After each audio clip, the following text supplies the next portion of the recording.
I love when I have the Rome guys. This shit never gets old, bro. The wild part about it is like I went to school for this like 20 years ago almost, and it's like I didn't do anything with it. And then that stupid meme popped up about men think about the Roman Empire. And James Altucher reached out to me. He's like, I got an idea because I know. Do you know James? I know James pretty well. Yeah. He was in the city at that point in time, but he moved out. He wrote that legendary piece back in 2020, like New York City is dead and it's never coming back. I am glad he was wrong about that, but it was interesting. We did an episode on that. It was kind of wild, but like he DM'd me as like, I got an idea. So we ended up doing this episode about Alexander the Great and the Roman Empire and everything. And then next thing you know, 2 years later, I'm literally still doing podcasts on Rome. That's awesome, man, because my friend Tolden Stone, I know you checked out that podcast before you came in here. That was his third time on the show. I love talking with that guy. He always jokes about it, though. He did like 7 years of a PhD, and there was no job at the end of the tunnel. Yeah, I have an MA, and it's like you don't have a PhD, so nobody wants you, but you have an MA, so it's like good luck getting a job. So it's like I taught at a private school in Wayne for a couple of years. Another Wayner. You're from Wayne? We're surrounded. I taught at DePaul Catholic. I can't get away from you. Yeah. Wait, when did you teach at DePaul? Oh gosh, 2000, maybe 11 or 12 or somewhere around there. So Nico's there. Yeah, our boy Nico Aronson was there. Really? And then my buddy Chad Servino is like my older brother. He's like the most legendary football player in the history of New Jersey. He was the DePaul Catholic. Oh, that's wild. Back in the day, yeah. I taught sophomores, so it's like they're not scared of anything anymore because they're not freshmen. Right. But they're not juniors, so they don't have to care about graduating yet. That's right. It's like fun year. Animal taming. That's right. Pretty much what it is. Teaches you a lot about life. Yeah. You know, you can think about the Roman empires through the lens of sophomores. Yeah. And especially I'm not a tall guy, so it's like all the athletes are like a foot taller than me. So it was like it was intense. I see, you're working. I was a competitive powerlifter in my 20s. That's all right. Good. So you know what's going on. I'm like 165 now. I was 215 at that point. Deadlifting 635 was my best. Squatted 705, benched 455. No shit. Good for you. I love that. And then awesome. I kind of realized I didn't fit in clothes anymore and started having kids. So yeah, at some point you get like a little big, you roll it back just to be strong. Sweatpants everywhere is like kind of not fun anymore. Yeah. I still deadlift 500, so it's not bad. That's awesome, man. Deadlifting is my favorite lift. It's the best thing ever. I don't squat anymore though. I've had knee surgery like 15 years ago. Everything feels good and I want to keep it feeling good. So, yeah. You can find other ways to do it. Were they lifting back in Rome back in the day? What were they doing? Wrestling was really the main thing. They were wrestling. And that was really like from Greek civilization, wrestling was a really, really big, important thing. Right. I heard that. And because military was like a way of life, right? So anything related to military training was kind of a big part. But wrestling was really the main thing. That Greek wrestling got a little interesting. It got a little interesting, and there's some things you could say about that. You know, there's often tropes about Alexander the Great that his first general Hephaestion may have been a little bit more than a first general. We don't know. I don't know if you saw the Oliver Stone movie. Did you see the Oliver Stone movie? No. The Oliver Stone Alexander. I saw that. It's like 3 hours and whatever, and they're kind of alluding to the fact that he and Hephaestion are like lovers or something like that. Right. But if you're watching that Netflix docudrama they put out, it's like it just comes out of nowhere at the beginning. Like suddenly they're just like fighting. Next minute you're like, oh shit. All right, that escalated quickly. But it was like. Not that I agree with it. It was culturally acceptable in that point in time. It was and that's why Romans, the way they looked at Greeks, they saw Greeks as like these effeminate boy lovers. And as you look at kind of the Hellenization of Rome, like as it becomes more Greek, you start to see more of those things come in. Like the Emperor Hadrian in the 120s, first Roman emperor to have a beard, he had a lover. I think his name was Antoninus or Antinous was his name. And he was married, but he didn't have any children. And Antinous, he falls in the Nile and drowns is how he dies. And Hadrian actually makes statues to him because he's like so in love with this guy. Oh, he fell in the Nile. Yeah. What a way to go. Hey guys, 3 quick things. Number 1, if you haven't subscribed, please subscribe. It's a huge, huge help. Number 2, if you'd like to join my Patreon for early uncensored releases of the full episodes, you can join via the link in my description or in the pinned comment below. And number 3, if you'd like to join my clipping community for a chance to make content from the show and make money, you can join via the Discord link in my description below. He's from Spain. And so what was his name? Antinous? Antinous, I think was his name. Antinous. Yeah, I mean, law of averages. I'm definitely not the world's like top Rome expert, but I try to remember most names. Yeah, so you majored like specifically in what? Like in ancient Rome history itself? Or? So I went to Seton Hall. So I did my undergrad at Seton Hall in theology. And then I studied at New College, Oxford in literature. I did the works of Lewis, Chesterton, Tolkien, things like that. Then I came back to Seton Hall and did my master's in, so if you're looking at ancient history, it would fall under what's called classics. And Seton Hall got rid of its classics department for grad school. So I had this idea about the first Roman emperor Augustus, that he basically used the model of Alexander the Great to convince people he was God. And I found this, it was like a really weird, really obscure thing. And I brought it to the dean of the history school and I'm like, I have this idea. He's like, you can do whatever you want. So they let me import all of the classics professors into the graduate school. So technically it's a history degree, but it's actually a classics degree through the history department. That's pretty cool. Yeah. Nice. I read this weird, obscure article that after the Battle of Actium in 31 BC, when Augustus defeats Mark Antony, he goes and prays in front of the sarcophagus of Alexander. And I'm like, that's really weird. Why did he do that? And if you look after that point in time, Augustus starts using the seal of Alexander to seal all of his letters and documents and things like that.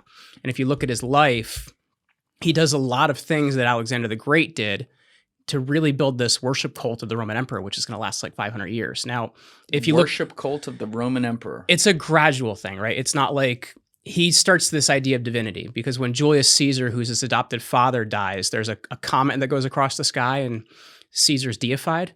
So if your adopted dad is deified, well, that probably says something about you. So it's a lot of propaganda things he did. And it starts this idea that the Roman emperor might be something more. So everybody was expected to offer sacrifices to the emperor on his birthday, but it doesn't become like outright sacrifices to the emperor as a person until you get later in the empire. By the 250s under Decius, they're dealing with something called the end of the Roman climate optimum. Rome had perfect weather from 200 BC to 200 AD. How would you define perfect weather? Like you could grow grapes and things in areas that you can't currently do that. So they had the ability to grow a lot of food to actually feed this empire. And that's one of the big reasons that Rome rises. So that starts to end around 250 and they're freaking out. And Do we know what made that end? Climate cycles. Yeah. It's, as much as they freak out about climate, it changes over time, right? Like it's not like the Romans were driving diesel trucks around that were destroying the ozone layer. Oh, I thought that was. Shit. But basically they're dealing with, there we go. There's the Roman climate optimum. On it. Look at that chart. So basically this is one of the key reasons that Rome rises is because they can feed people really, really well. And that starts changing around the year 200. So by 250, Decius is dealing with this inability to feed people, and they're starting to they're kind of in the depth of something called the crisis of the 3rd century, and that's where the empire is starting to break apart. So he's dealing with that. They're also dealing with barbarians coming across the borders because in the crisis of the 3rd century, emperors are fighting each other for who can be the next emperor. So people are really kind of seeing the shit hit the fan. So when he looks at that, he says, well, we need to do something about that.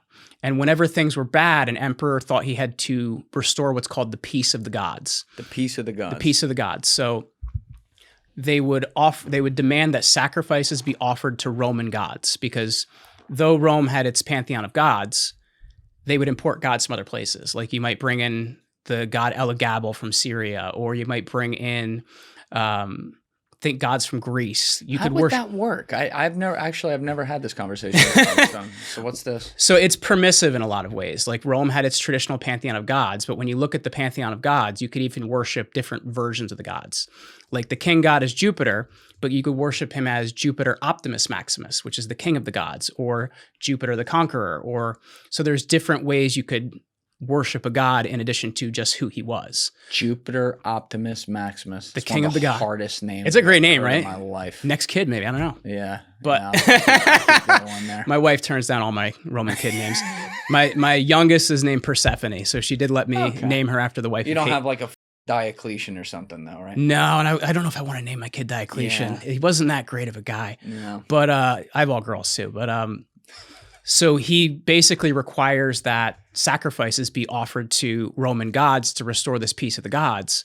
And you get one of the biggest Christian persecutions in the empire at this point in time. This is around 250? This is around 250. Now, this is going to happen several times. Like it happens under Nero.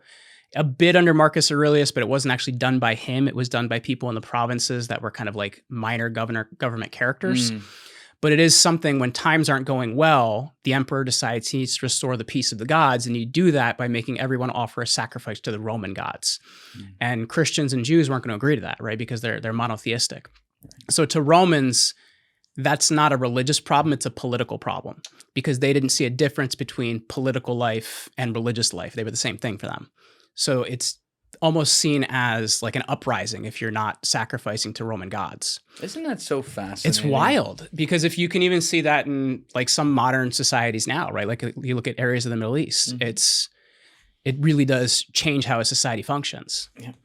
Yeah, there's some tales about human nature that are as old as time and find a way to repeat themselves in different ways. But when it comes to the ultimate question of them all is of what it's all about, where it's all from, and where we're all going when it's done, which we all have in common. We're all going to go.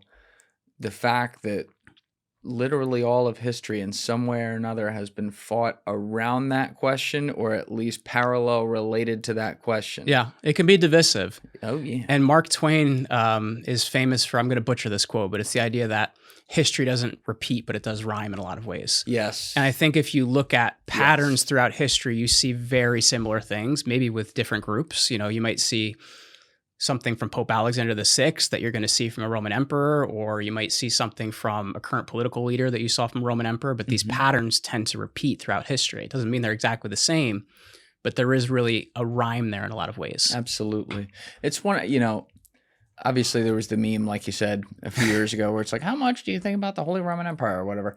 But like, it is something I've always thought about in my life because there are so many, parallels, or if you want to use Twain's term, like rhymes that occur within our civilization, this beautiful experiment that is America. But even before that, we just went through way different parts of the timeline there. I love Yeah, sorry, I jumped around a bit. I love that. I love that in episodes like this, but you mentioned something really important when you were talking about after the Battle of Actium and Augustus. You said Augustus, right? Augustus, he prays before that. And there's a funny trope about that too, that he might have broken the nose off the sarcophagus that had been, because Alexander the Great dies in 323. So this is like almost 300 years after that. He broke the nose off of the sarcophagus. Everyone's talking about psilocybin mushrooms right now, and rightfully so. But what if I told you that there's another mushroom that's completely legal, but instead of making you trip, it just gives you a more relaxed, almost jolly buzz? The mushroom I'm talking about is called Amanita muscaria. The red one with the white spots you've definitely seen before. And this is where it gets interesting. It's not psilocybin, and it's not traditional psychedelic. For me, it's way more grounding. It puts you in this calm, focused state, almost like everything just kind of clicks. Some people even use it as a different type of microdose. Instead of being stimulating or overwhelming, it's smoother and more relaxed, but still dialed in. The reason I felt comfortable trying Amanita at all is because of my friends over at Amantara. If you've looked into Amanita before, you know the space is filled with all kinds of sketchy characters and products. Amantara is the opposite. They've served over 50,000 customers, their products are lab tested, cleanly sourced, and fully transparent. They also have such a wide range to choose from. Gummies, capsules, extracts, and raw materials, so you can always find what works best for you. I personally like Amantara's Blue Lotus capsules, especially if I use some right before bed. Helps me get deeper sleep, have more vivid dreams, and wake up feeling actually rested. And speaking of Blue Lotus, Amantara just dropped these Amanita and Blue Lotus beginner bundles, which are perfect if you're new to this. It's a curated mix of raw and ready-to-use products, so you can actually explore both and see what works for you. You're going to find that they're already discounted, but if you use my code JD11 at checkout, you'll also get an extra 11% off the top of that. So it ends up being a great deal. Just head to the link in my description or type in amantara.com/go/JDP. And once again, use code JD11 at checkout, but it's only going to be available for a limited time.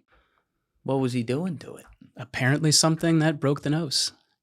You ever seen that guy in, I think it's in Italy, who was like the patron saint of fertility, and all the ladies go up and like pull their panties up and like... I am not aware of this one. Oh, yeah. Can you pull this up? His name, I think like, we can show this. Ricky Martin, if he was straight? I don't know. Yeah, this guy, his sarcophagus, his face is literally like... Oh, that's faded wild. away because they just sit on his face and gyrate back and forth to have a kid. I have not heard of this. I think there's a tombstone somewhere like that. That is like the... No, that's what it is. Is that the one? Okay, so the tombstone's like so this guy has, it's all like worn down from everything that's happened to it. He has women of every background and creed sitting on his face in the afterlife, and Why him? What did he do? He was some god of fertility or something like that. The sexiest tomb in the cemetery from the Daily Mail.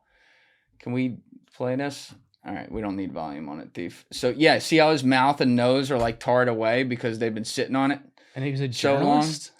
Yeah, it's something about women and so the women come and they put a flower there and then they sit on his lips and like move back and forth. That is weird. But there's a crazy image. Can we Google woman sitting on tomb of fertility guy or whatever? There's crazy images of like and like they're hot too. Like you see these broads hitting on there and you're like, wow. You know, it's like don't get us in trouble there. Yeah. Yeah, the one in the middle on the right there. Yeah. What the heck? Yeah. No, they like come there and they do this. So Victor Noir is his name? Victor Noir. That's right. Dude's living There's it another up. one I've heard of that's and actually like a tombstone that's like this, and I don't know where it is, and it's like the tombstone's like all ground down. Like it's like one of those like monument tombs where it's flat. Well, his face is ground down.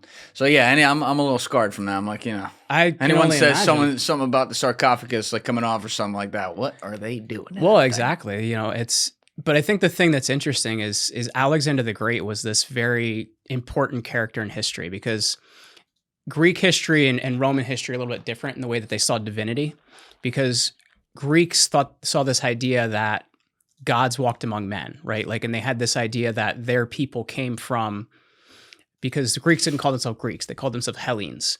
And Hellene is the kind of mythical founder of Greek civilization. Like Iliad today, like how they say it is derived from. And Hellene has these sons that Greeks will trace themselves back to. And I don't know if you know who Adrian Goldsworthy is, but he's one of my favorite like ancient historians, and he'll talk about people have this idea of Greece that it's not this united civilization. It's a bunch of civilizations that had a similar culture, but they didn't exactly get along, right? Like the Spartans weren't going to go hang out with the Athenians or something like that.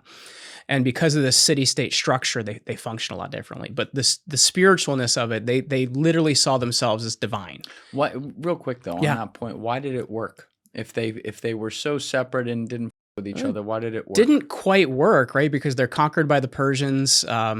After the Battle of Thermopylae, hundreds of years, right? It did, unless there was a big force coming against them. And the Persians are going to be a big problem for the Greeks, which for the late Romans, the Persians are going to start to become a problem again. There was, actually the video we did this week is about the Emperor Valerian, which I actually had a coin with me from, if you want to see it. Oh yeah, this was cool, man. Let's whip these out. I got to give a shout out to Dean Kinzer from Kinzer Coins, because he supplies these to me. But this is a coin of Emperor Valerian. Valerian steel. He's beaten by Shapur II, and Shapur II actually, he's the first Roman emperor to be captured, and Shapur uses him as a footstool for his entire life. And he's possibly flayed towards the end of his life. So the Persians are a problem for not just the Greek civilization, but the Roman civilization. But now what's interesting about that is the Greeks actually, during the time of Alexander the Great, borrow a lot of that. They borrow a lot of things from that area in terms. So when Alexander goes and conquers Persia, he takes over Babylon and a lot of these different things. So he's going to take a lot of the traditions. And one of the ruler in Babylon is seen as divine. So one of the major things that he adopts is this thing called proskinesis. So proskinesis is, if you've ever seen somebody like bow before someone else, proskinesis is where you put your entire body on the ground. And he starts making people do this. So he starts adopting some of these Babylonian things. So you have this idea that Greeks already see this divinely inspired where they came from. Yeah. But now Alexander starts adopting some of these Persian ideas. So now he's really starting to establish the idea of his divinity. And he has a couple weird experiences in his life. So his mother, Olympias, had traced her lineage to Heracles. So he has this idea, well, I'm related to the Hercules is what the Greeks would call him. So the Greeks call him Heracles. So he had this idea that he has this divine lineage from Heracles. So that's one part of it. Now, when he goes into Egypt, the Egyptian pharaoh is seen as a divine ruler of Egypt. So when he enters the oracle at Zeus Ammon, Ammon is a city in Egypt, he's greeted as greeting son of God. So he starts to have this idea, okay, I have this divine lineage, I'm greeted as a son of God, I'm having people bow in front of me. So they're really, in the East, there's this divine worship that starts to begin of Alexander. So when a Roman emperor sees that, well, he's going, how do I do that? right? And so Augustus looks at that and he starts to apply some of these things in his life, including the coinage he makes, because if people start seeing your face on a coin, it's propaganda, right? Yes. The coins they pay the military is the first major purpose of them. So the military is going to see, well, this is the powerful guy. They always make them look hard as fuck. Oh, they do, right? Well, in the 3rd century too, which is where that coin is from, they tend to put like a crown on them or a diadem to make them look more powerful. A diadem? Diadem is a Greek name for a crown. Oh, okay. But it's something that happens a lot more in kind of the late stage Rome because they're actually weaker, so they want to look stronger. So coins are a really interesting piece of propaganda.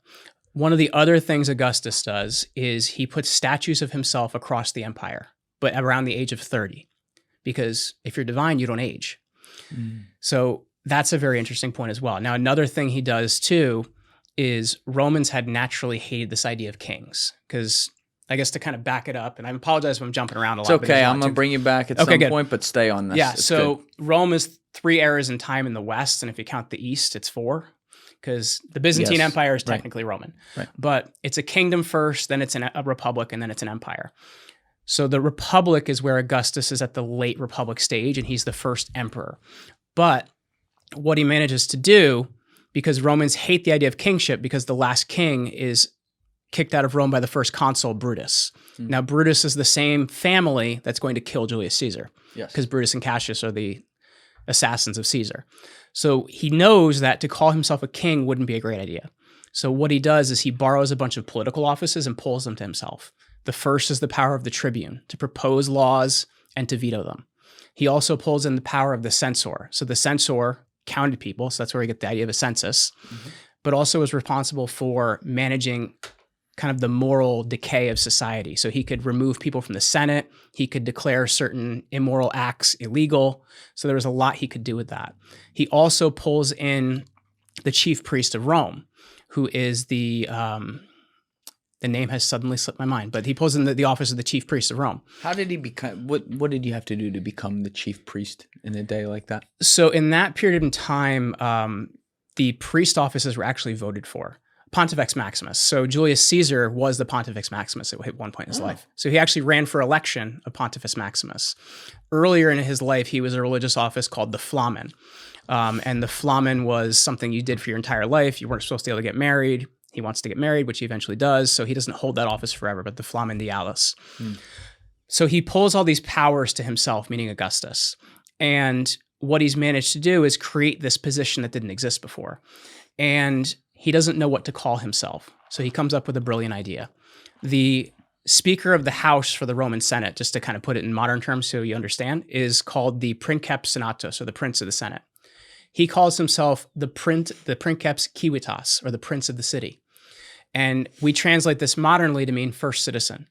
So he's really just a first citizen among other citizens. So I'm just like you, except I have preference. I have preference and you could die. So it's a very interesting position that he creates. And the name emperor we use actually comes from the chief army general, which was called a imperator. And that's where the word emperor comes from. He pulls that power to himself too. So he combines all of these offices and all these religious ideas to create what will become the emperor. Whoa.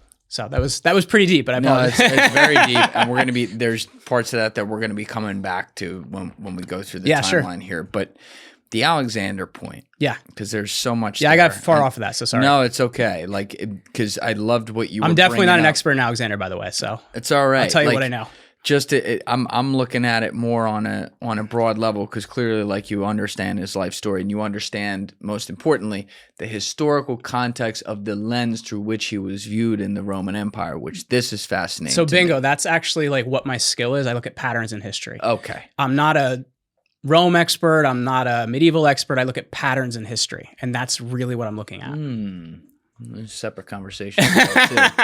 But with Alexander, the first question is, he goes through, he obviously is this unbelievable conqueror, conquers everything that's in his sight, including Afghanistan, which is crazy. It was called Bactria in that time period. Right. Whatever it was at the time. And he actually marries a Bactrian girl named Roxana.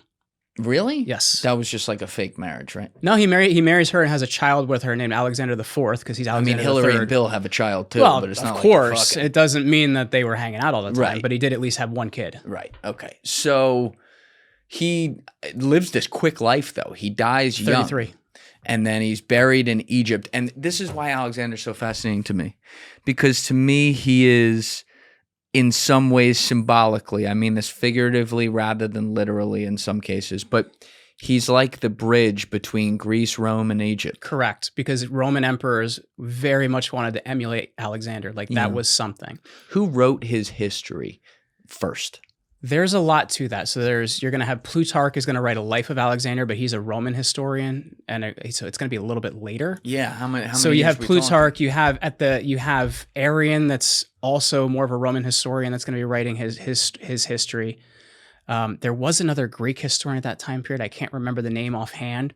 So you do have quite a few ancient sources that are going to talk about him. You don't have a ton in his time period. He brings Callimachus, who's a writer with him, to actually write about what he's doing while there. So you do have some sources from Callimachus that do exist. We have those records?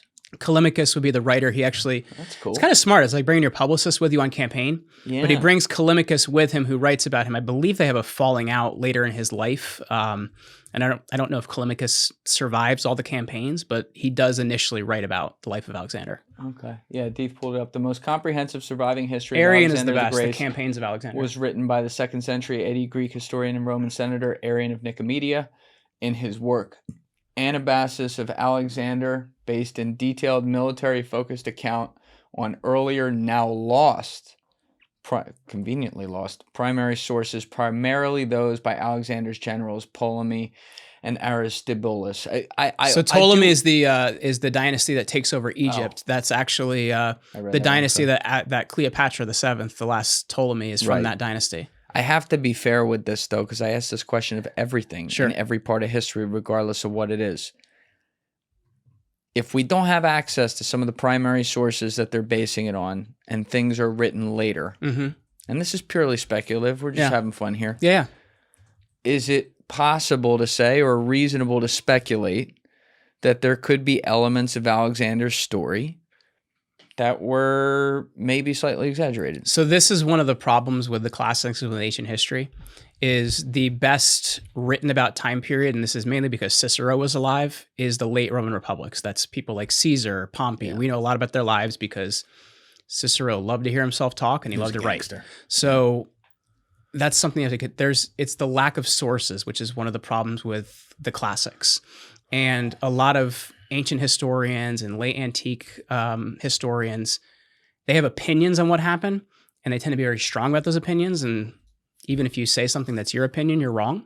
And that's the problem we have with ancient history, is it is a lot of looking at these pieces and trying to decide what actually happened. That's right. But now the thing you have to understand as well, and this is a conversation I have a lot, is who writes your history? And that's what you have to really think about, because literacy rates are very low. You have to think at its high point, you probably have about 10% of the Roman Empire that's actually literate. And you're going to have, on average, 5 to 10% literacy. So the literate people are the ones writing history. Yeah. And they're also the people with political power. So you have to think about, there's works that were written during the life of Nero that make Nero look like a great guy. Then Nero dies, and everybody's opinion suddenly changes because their life isn't at threat. So you have to consider who's writing your history, who are they trying to please, what is that person trying to accomplish, and what does it mean? And I think that's one of the major problems we have in looking at the classics and in ancient history is, sure, we have some primary sources, but not a lot of them are written in the time periods of the things they're talking about. And they're written in times when they're trying to please somebody. Like Augustus is a great example of that. The Roman historian Livy wrote his famous Roman histories during the life of Augustus. Well, he's going to want things to look good by this new powerful man in Rome, right? So it's probably swayed by that. Or you have the Aeneid, written by Virgil. It's written during the life of Augustus, and he actually didn't finish it. He died before he finished writing it. And so in his will, he wanted to have it destroyed because it wasn't complete. So Augustus has that nixed, and we still have the Aeneid today because of that. And it ties the Aeneids to the Trojans, or the Romans to the Trojans. So there is a really How does it do that? There's a man called Aeneas, which is the main character of the Aeneid. Yeah. And after the end of the Trojan War, he carries his father on his back and lands in this area, which pre-Rome is called Alba Longa. And the kings of Alba Longa are kind of the first kings that are going to become the Roman kingdom. And that's how the Romans tend to tie themselves to Troy in the Battle of the Trojan War. So and that's a very political move, because the thing you have to consider is, before this, the Romans didn't really have their own Iliad or their own Odyssey. And this is something that Augustus really wanted. So he's the main person responsible for pushing Virgil to actually write the Aeneid, because he wants this epic to be a Roman epic. And Virgil wants to make him happy because Correct. He's the leader. And a great example of the opposite is the poet Ovid, who writes the Metamorphoses when he's not in Rome. And when he's in Rome, he writes erotic poetry. And Augustus is very conservative, doesn't like this. He banishes Ovid from Rome. So he really is taking early Roman Empire. You know, I don't know if they called it an empire yet. They called it a principate because of the princeps running it. But he's establishing kind of what is the moral acceptance, or what is the accepted history, or what is our accepted literature. So these are things to really consider when you're looking at your history. It's fascinating whenever you look throughout history how any rising, let's just say like GDP civilization, if you will, loves to find something, like a spirit animal that came before them in a way, spirit animal. I like spirit animal of a civilization, if you will. Yeah. That they're like, we're descendants from that. And then they find a way. The Greeks often saw Heracles as that. Everybody wanted to tie themselves to Heracles. Right. They want to tie themselves to something that is legendary in a way, and then say that runs in our veins. That's who we are. So they tie themselves to Troy, which is fascinating, because I don't know if we've really talked about that before. I do think Toll & Stone mentioned that once, but we didn't really get into it. That said, like, the origin story of Rome, which is like a fable more than anything, correct, is pretty gangster. Like, that's it's pretty. There's a lot to it, and the historian Mary Beard, who's like she's awesome. She's the most famous, I would say, living historian on Rome right now. Yeah, I'd love to get. Did you read her book SPQR? I haven't, but all her documentaries on YouTube, I watched. They're really good. Those. There's a little bit of a woke bend to some of this stuff, but it is what it is. Her work was really big in my thesis. She was one of the biggest writers about Roman religion. But she talks about the first Roman emperor, Romulus. And if you look at Romulus, there's this kind of trope. Did he give his name to the city, or did the city give the name to Romulus? Because he's this Mr. Rome character. Anything we don't know where it came from, well, of course, Romulus did it. And if you look at these 7 mythical kings, there's things that Romans didn't know how to explain. They tied them to different things that Roman kings might have brought in. So it's a really kind of interesting way to talk about your history by having these mythical characters that probably, if they were anything, they were warlords. They weren't like kings like we would see kings. So he's the least likely of the 7 traditional kings to have actually existed. But they were suckling from the wolf. Romulus and Remus, yeah. Romulus and Remus, and then Remus eventually dies. What was the story with that again? It's coming back. There's like 5 different versions of it. So it depends on which one you prefer. Romulus and Remus both decide that they're going to found their own cities.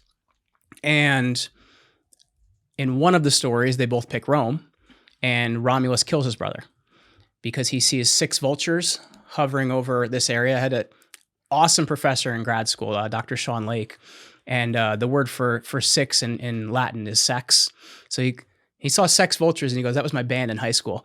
But when you look at that, so it really could be by fratricide that Rome was actually founded. And then early on, he founds Rome by pulling in whatever criminals or whatever people that were around there to found this city. And they're mostly men. And early on, the way that they get their women, can I say the R word on YouTube? You can say whatever you want. Okay. So we'll mark it. It's what's called the Sabine women. So these first Roman men don't have any women, so they invite this neighboring people called the Sabines to dinner. And during dinner, the men kidnap and rape all the women. And that is apparently where the first Roman children are said to have come from. And the Sabine men decide they're going to rescue the women, and the women decide, well, even though these men have just raped them, apparently they're our husbands now. And that is one of the major founding stories of where Rome comes from. It comes out of this terrible event of this man that likely killed his brother to found a city. You know what's crazy though?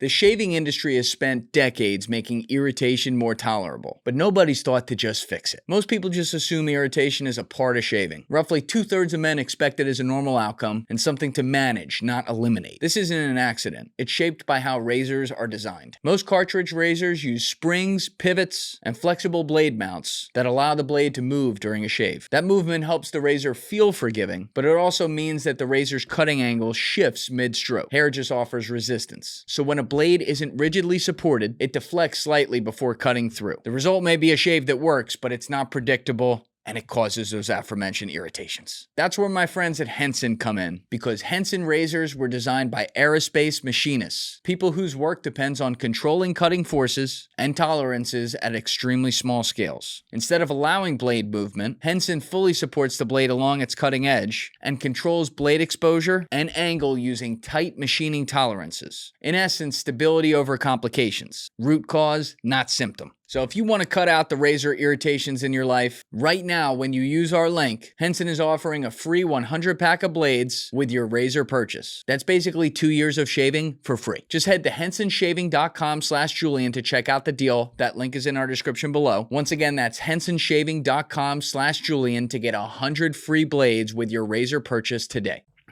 There is something so obviously brutal and and I don't obviously mean this as a compliment, like beastly in nature. You could say that because that throughout history. And it's kind of a less civilized way of being, I guess you could say. In a lot of course, ways. But the reality is that you're talking about something that happened in 600, 700 BC, but these things still happen today all over the world. Sure. It's a part of war. Yeah. And I say that obviously decrying it. It's horrible, but people think like the world is so different from like some of the shit you see as like a write-off in Game of Thrones.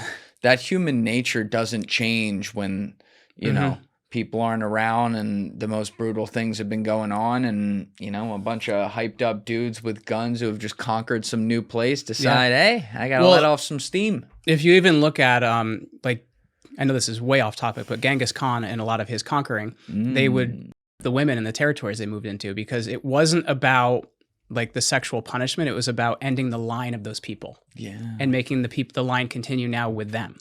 So there is historically a lot of real brutalness to conquest. The obsession with bloodlines, yes, is right in the same vein as ask the Plantagenets about that. You know, the Plantagenets, the early English kings. The last Plantagenet is Henry VII.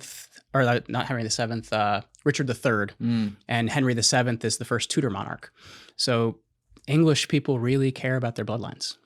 Wait, what does that mean? Going from Plantagenet. So there's to Tudor. I think it's Henry II is the first monarch. He comes from France, and he marries Eleanor of Aquitaine. And they create this kind of English dynasty that's called the Plantagenets. And a lot of the famous rulers that you know in English history come out of this Plantagenet line. Like the son of Henry II is Richard the Lionheart, and his brother King John.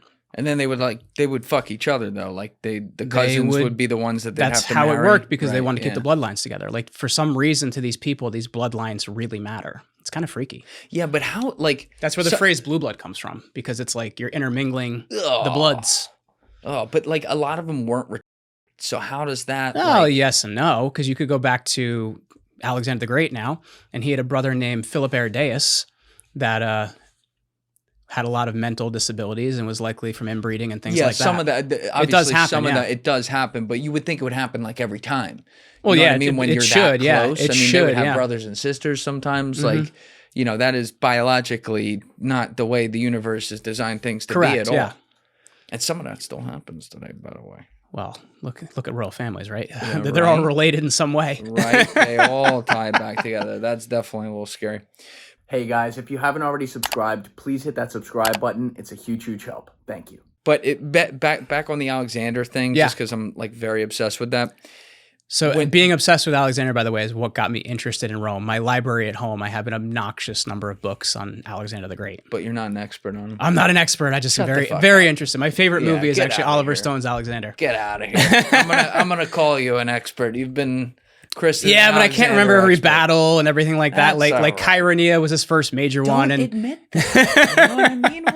We'll skirt around it. Well, I hate the idea of being like the dubbed anointed person, because then history people, if you're wrong, they tend to destroy your heart and soul. In all fairness, I do appreciate the humbleness as well, because I don't know everything. There are people who, you are 100% right. There are people who, and I'm willing to be wrong, talk out of, that's important. There are people who just totally talk out of their ass on stuff and grab a thread and then go 4 threads past that when the first thread was wrong, and they get called out. But I think that's really important in history. I do think it is, because to think you know everything about everything, you're not open to what could have happened, right? Because to think that, it goes back to our conversation about sources. Well, if your source says this and mine says this, well, who's to say who's wrong? Yeah, and that's the thing. Like, I'm all about present the evidence, and the reality is we're not always going to be able to know the answer. As long as people are coming with something hardcore that they can point to and say this, or because of the context here, you could surmise this, then that's fine. Let people out there decide what they think it was. I wish we could know everything about history. Maybe AI will figure it out for us, but I doubt it. That's terrifying. Yeah, exactly. AI is going to start telling us no, it's actually all wrong, and then control us based on what history Who is Julian Dorey? Oh, he doesn't exist anymore. Yeah, he's not here. He was never here. That was obviously a joke, people. I hope that doesn't happen. But it would be cool if AI could help in recharting some physical things to understand what stuff might have looked like. I use it for script writing. I'll outline, because I do long monologues. I have 2 YouTube channels, Hidden Forces in History, where we look at the forces behind history. We'll link it down below. And the Roman Pattern, where we look at the civilizational collapse model. But I often will outline 40-minute episodes, and then I'll use GPT to help me kind of make them a little bit more narrative driven. Because I'm a history writer. We're not that interesting. So you do have to kind of lean on tools when you can. You got to punch it up. What'd you name your GPT? I didn't give it. You can give it a name? I haven't named mine. I just call it ChatGPT. That's all I call it. What do you name yours, Steve? Emilio. That's right. It's a good name. Yeah. Emilio, spit out this 40-minute script for me. I need Alexander looking like a hero. Exactly. That's it. Well, no, I usually give it a full outline. I want this, this, and this. These are the dates these things happen. Just make it, more narrative driven. And don't change it. Because it will make it up. I remember the first time I had tried to use it, I was doing more political stuff. And I wrote a script about I ended up not using it, but I wrote a script about that train disaster in Ohio. And what was that, the Palestine? Palestine, Ohio. Yeah. That was when it had data that was a couple years old. It didn't have new data yet. So it made up some train crash in Kentucky, and I was none of those things actually happened. Yeah. So anyway. Yeah, you gotta be careful with that. But once Alexander dies, and then we laid out some of the people that wrote about him and wrote about him later, you were talking about the obsession Augustus had with Alexander. But even right after he died, what was the Greek Empire as we know it, the ancient Greece, it wasn't that much longer before it kind of fell, no? Well, some of that's from Alexander and from his father. His father, Philip II, basically conquers Greece, because Greece is all these city-states. They're not a united, when people think of Greece, it's not like modern Greece where all these people live here and they're all Greek. You had Spartans, you had Thebans, you had people from Athens, and they all saw their city-state because these cities were states.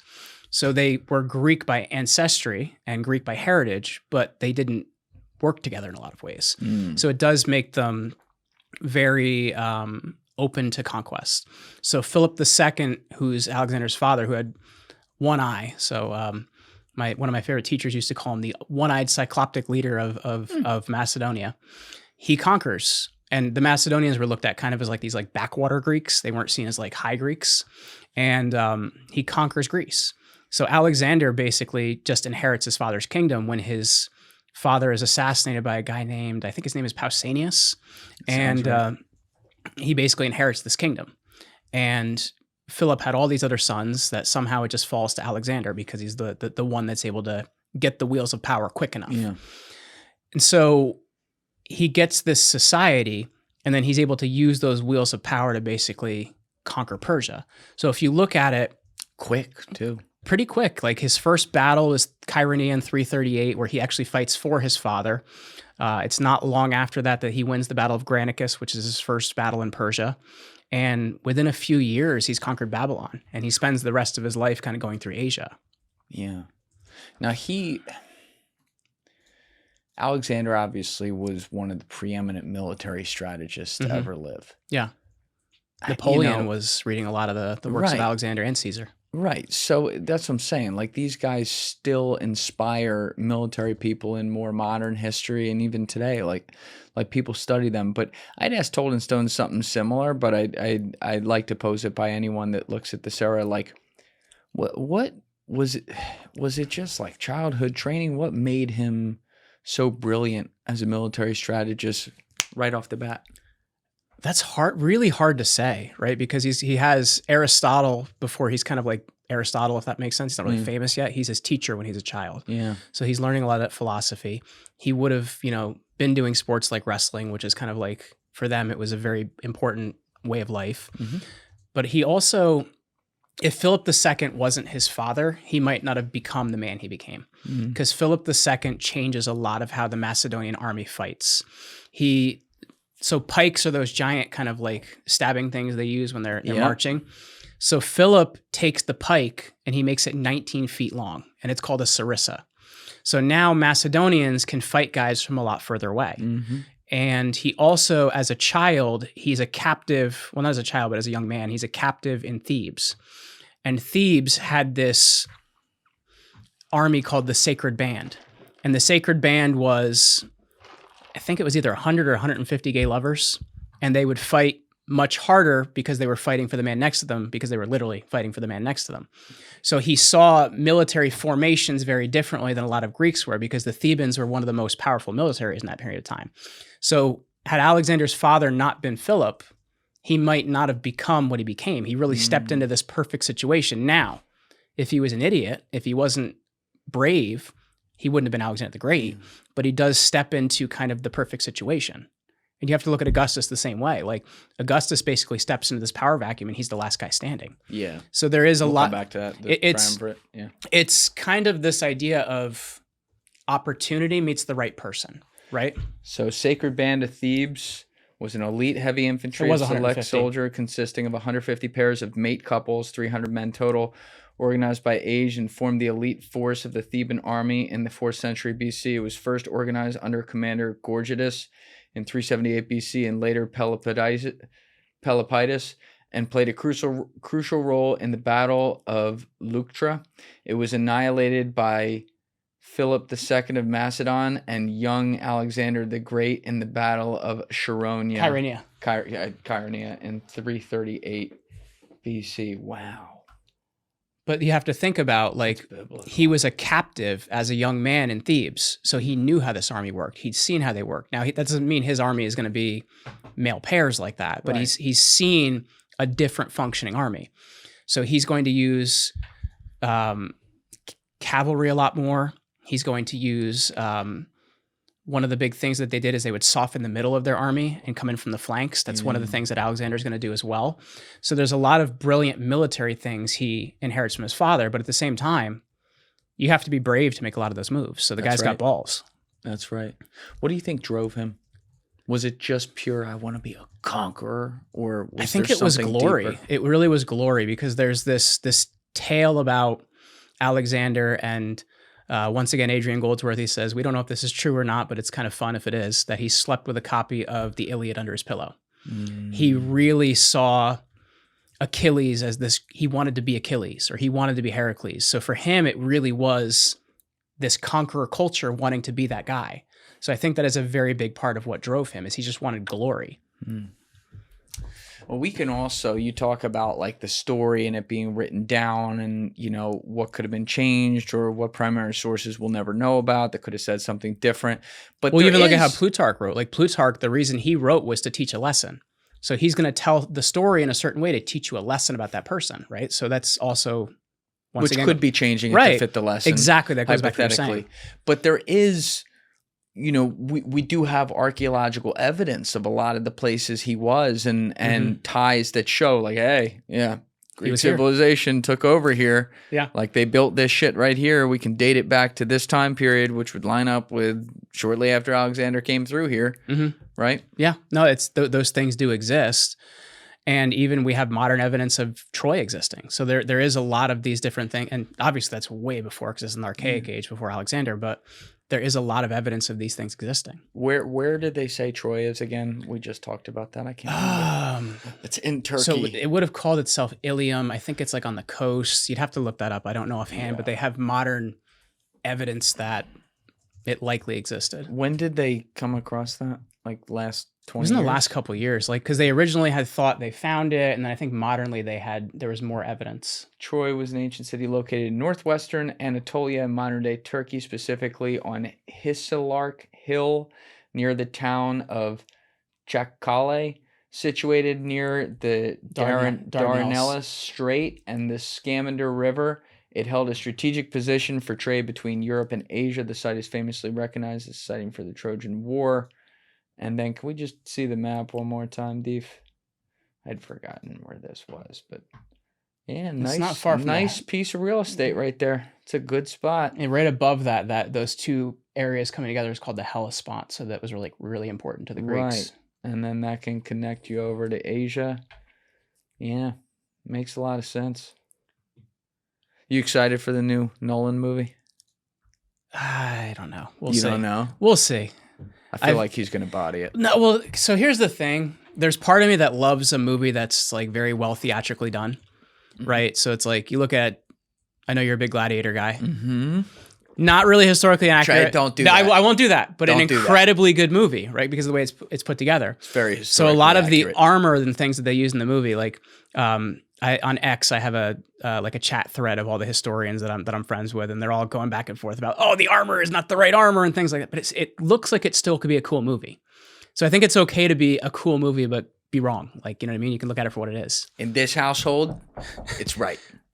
That's just So Maximus is real. 100%. 100%. He's a composite character of a few people. His armor was perfect. Perfect. Someone bought his armor and owns it today. It's like a fucking tech guy. Is it Ohanian? Yeah, but people do things like that. I think Serena Williams' husband, I might have made that up. Like the Emperor Caracalla supposedly found the breastplate of Alexander the Great and wanted to wear it in marches. Yeah.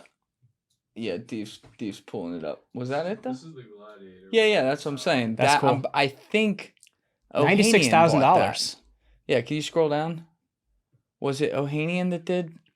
Does it say there?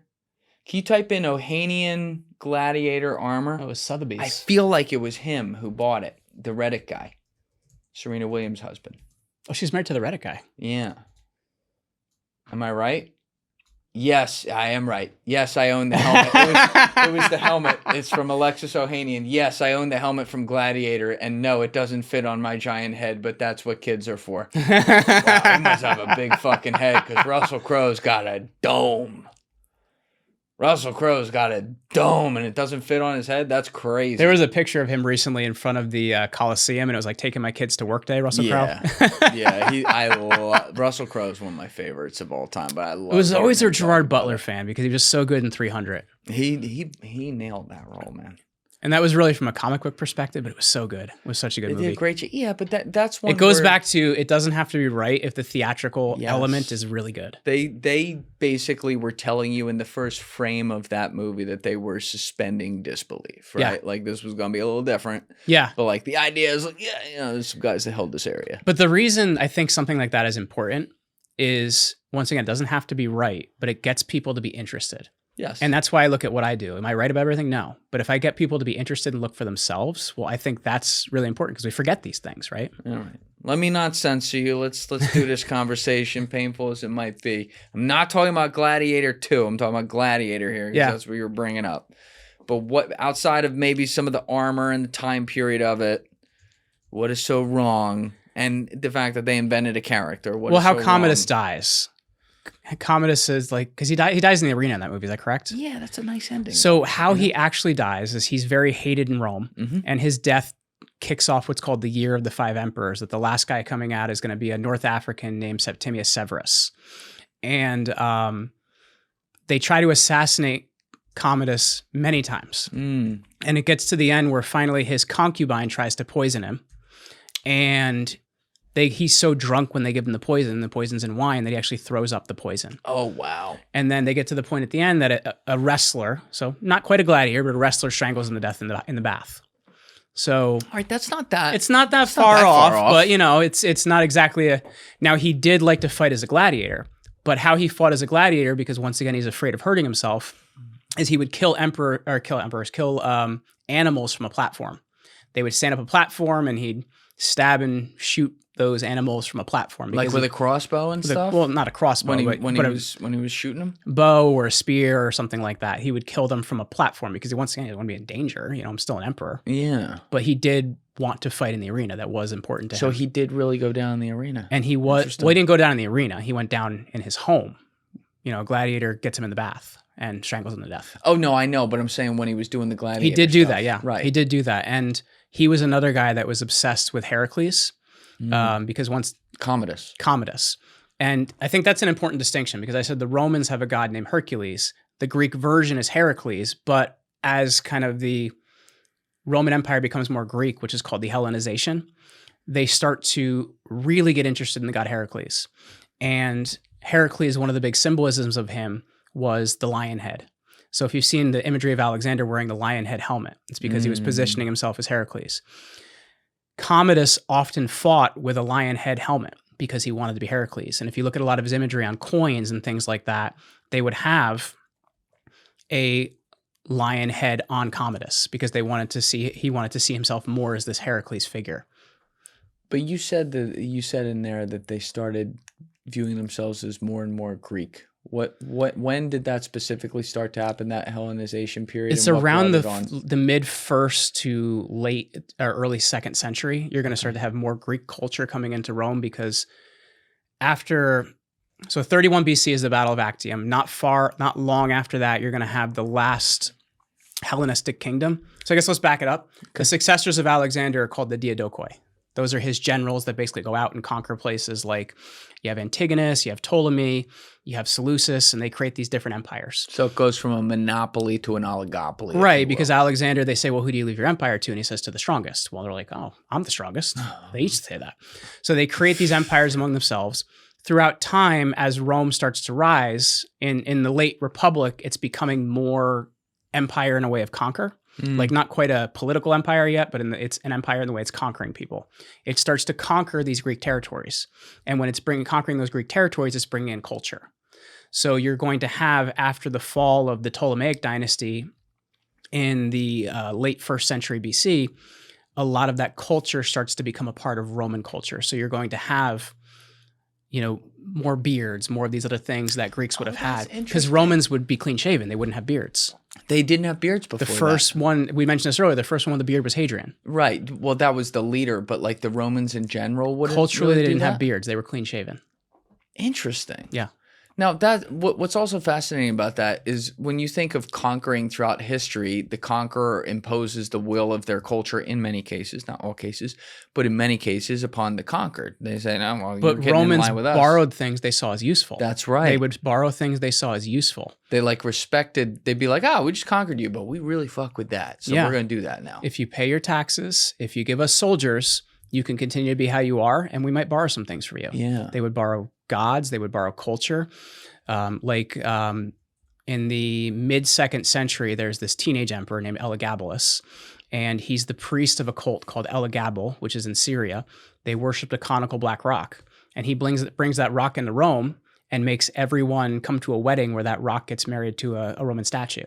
So there are a lot of these things that get pulled in through the places that Rome conquered. Does that not eventually create a lack of identity, though, when you're pulling eventually in it's going to become part of the problem.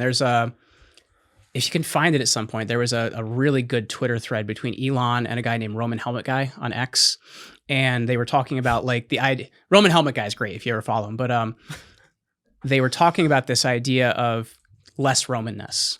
And if you look at it, does start to become more of a problem because it's less of a cohesive culture, right?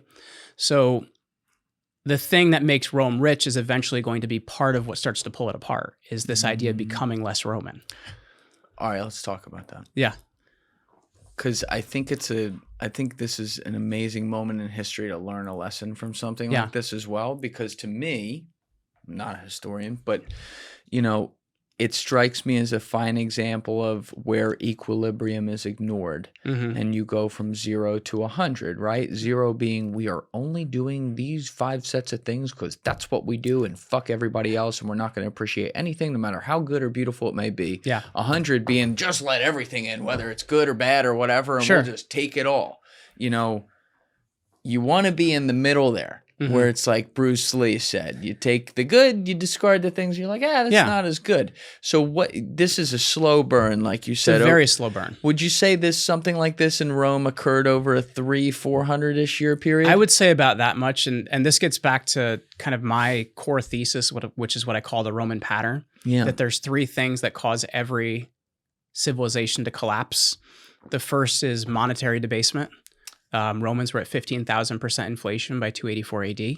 15,000%. Everybody looks at me like that when I say that. The other is the immigration and border management starts to really become a problem where you start to lose your identity. And the third is where politicians start becoming so short-sighted, they just care about what gets them power right now. Those 3 things are what drives you kind of into a civilizational collapse. So this immigration issue is a real part of the problem. And the thing I see with that pattern is you can survive one, but you can't survive all 3. And if you had to look at it this way as a hierarchy, money's the biggest part of it. Because if you have strong currency, you can deal with the other 2. If you don't have a strong currency and people identify with a country because of the currency, when you don't have that, that's where your collapse starts to happen. Yeah. And you know what? There was when I worked on Wall Street before this, and I'd be talking with people about, kind of how they get their priorities in life in order. I hated this. I hated that this was true, but it was true. I would ask people to question, what are the 2 or 3 most important things to you in your life? And it would always be, family, health, and like freedom or something like that. Yeah. But specifically with the family and health, those would almost always be the first 2. And I'd say it is very sad for me to say this, but it is just reality, and that's what I have to live in this job. Money pays for both. Yes. And so when we hear this phrase now, when we're talking about voting, that's just very common sense, if you will. When people are presented with a decision of A or B or whatever, people vote where their wallets are. Yes. At that time. And then everything. Well, gas prices go down before an election, all those sorts of things. Socioculturally, everything is downstream from that, including immigration or something like that. Because you can survive other things if you have a strong currency. Yeah. And I think Thomas Massey wears this pin that shows the national debt going up in real time. Yeah. And to me, that's the thing I worry about the most right now, is how messed up our money is. Because when I look at civilizations, and Ray Dalio was just talking about this on Tucker, if people don't handle their currency, you don't have much of a future. Because then the people that are there, like talking about immigration, if people are in a place for the things they can get from that place, and that place can no longer give them those things, well, what's the reason to identify as that culture? It comes back to money. It really is kind of the senior to the other things. Well, money, the problem with the policy is that the people making it are people who are here for a finite term, just like, we don't know exactly what it is, but they're here and they're going to die one day. They're going to be out of power one day, and they're going to hold on to power for as much as they want. And so the story over time of human nature is that they kick the can down the road to the next guy, because that's the person that'll have to worry about it or whatever. And you can look at something like FDR takes over in the Great Depression and is handed this worst shit sandwich of all time, and he's doing whatever he can to try to fix the problem, and in doing so invents some things that eventually weren't going to be able to pay for themselves. Well, but FDR and Wilson are 2 key moments in American history. Of course. And they're not talked about enough. Yeah. Because there was an article from Time Magazine that came out I think like 3 or 4 years ago, and it was like, is Donald Trump Julius Caesar? And it's kind of like, to me, that's comical. Like, I can't see Trump leading an army with the big hair and everything like that. But like, people like to compare current politicians to people that are very polarizing in history for, I guess, whatever effect it's going to create. But if you really want to look at the clicks, but if you want to look at it, you could see Wilson really more as your Caesar character, and you could see FDR more like your Augustus character, because all right, let's Wilson really does. And once again, they're not direct foils to each other, but it's the idea of Wilson ends the previous thing and FDR creates the new thing, right? Like, because 1913 is a very pivotal year in American history. This is something I talk about a lot. There's 3 things that happened that year: the income tax, the Federal Reserve, which passes over the Christmas break when nobody's around to vote for it, and is created on Jekyll Island by the Warburgs, the Rothschilds, and whoever else you want to throw in there. I just did a video on this. And so they love news cycles. Oh, they love news cycles. Yeah. So there's that, and there's also the one people don't talk about enough, and that's the 17th Amendment. So the 17th Amendment made it so that state legislatures no longer selected senators, because the reason that our the House and the Senate are set up the way they are is the House was to represent the people, and the Senate was to represent the will of the states. Oh, no one talks about this. Nobody talks about this, right? Now, if you guys remember during COVID when they were going on about a lot of the mandates and things like that, for a congressperson in a joint session to get to speak, they have to have a senator speak for them. So the senator speaks first, and then the congressperson is allowed to speak. This is if they have a joint session. So if the House and the Senate are voted for the exact same way, it's all popular vote now. And if you remember, during that time period, state legislatures weren't happy with a lot of mandates and things happening, but the Senate is voted for by popular vote. So the states actually lose their voice, and it all becomes basically no longer a republic, but just straight democracy. And that was one of the really important key things to our system that changed after the 17th Amendment. So can you go back to that last part and just qualify that about the states losing their voice? Yeah. Extrapolate on that. So state legislatures would basically select senators. Now, the thing I will say is they were trying to handle a problem. Because of corruption, the governor might say, hey, my brother-in-law, great senator, he could get the job. So they are trying to handle, that is a problem, right? Yes. People shouldn't just be thrown in there because it's nepotism or they know somebody. Right. But what would happen is now if people are selecting, meaning the people are selecting the Senate, and now the state legislatures aren't, well, now the state legislatures don't have a combined group that represents them. So you just have the House and the Senate that do pretty much the same thing functionally and how they're put together. So you have the states start to lose a voice, and it just becomes by popular vote. So then your highest population centers start to push the country in the direction it's going. So that's why California has so much push and New York State has so much push. Because they have the highest population centers. And that's why our government was set up the way it was so that these small states like Delaware or something like that would still have as much of a voice as a state like California because they're a member of the country. Okay, this is really fascinating. But it's not talked about enough. So effectively, ironically, we the people wouldn't have had the power to decide who the senators were before the 17th, but the people that we elected at the lower level do and can therefore then decide that. But the irony of taking the power out of the hands of the people in the back room and putting in the hands of the people on Main Street is that the populism can take over for the worse sometimes, you're saying? Yeah, because democracies can, and once again, I'm not saying a democracy is a bad thing, but they can become tyrannical in a lot of ways, right? Because you promise people a bunch of things, you're probably not going to do any of them. And that's how people get elected, right? Yeah. They get elected by whatever passionate things are coming out at that time. Yeah, release the Epstein files. Right. Oh, yeah, that's right. We're not going to do that. Yeah, we're not going to do that. There might be people in there like, what was it? The Treasury Secretary was apparently in there, Howard Lutnick. So Howard Lutnick, Larry Summers, Leslie Wexner. I mean, it's a who's who.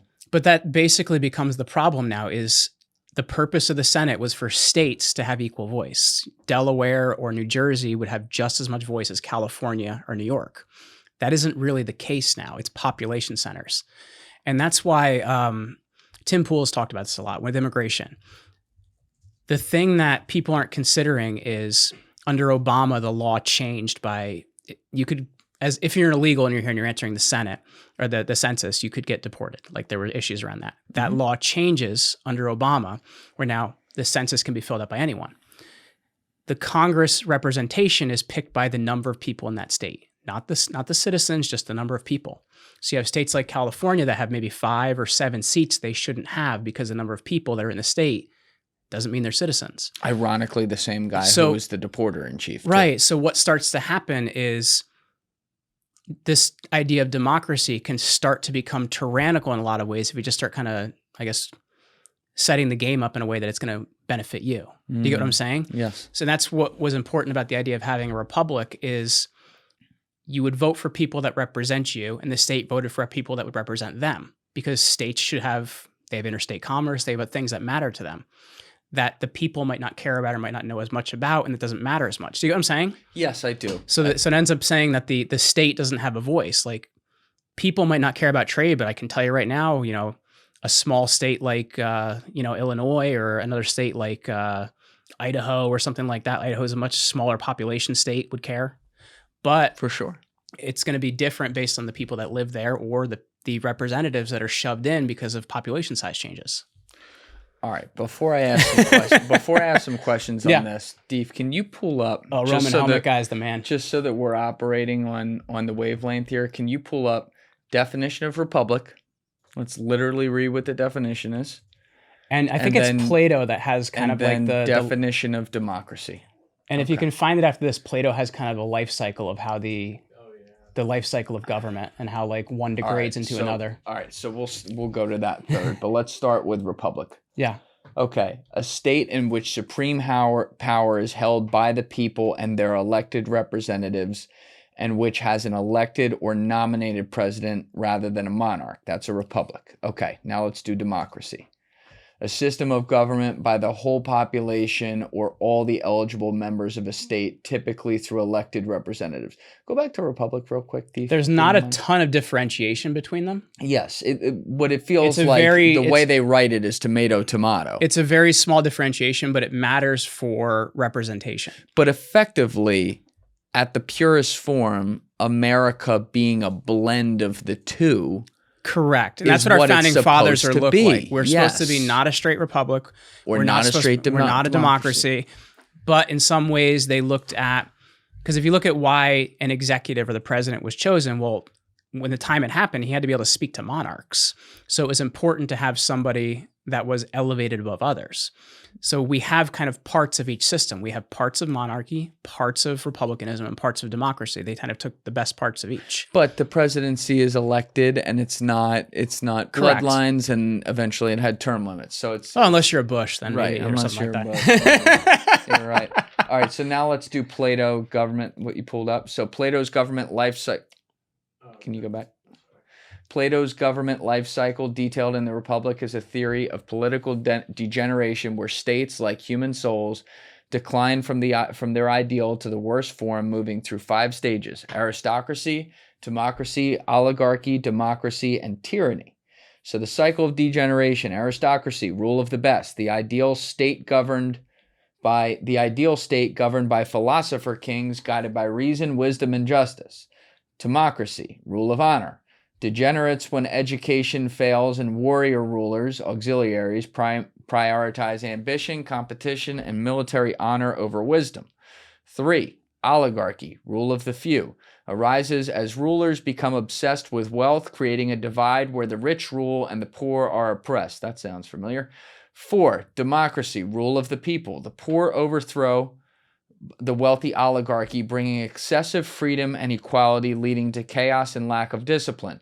5. Tyranny, rule of the despot, emerges from the chaos of democracy when the leader, promising to protect the people, seizes absolute power, becoming a tyrant who rules with fear. Okay, this is really interesting. There's two thoughts. Have you ever had anybody bring up Plato's life cycle before? No, this is fucking great. There's 2 thoughts I have here right away. Number 5 is a perfect example of what follows 3 and 4 with the French Revolution. Yes. Most perfect example that I can think of off the top of my head, but there's plenty of others. And Plato's as well. writing way before that. Number 3, we are at in between number 3 and 4 right now. I would agree with that.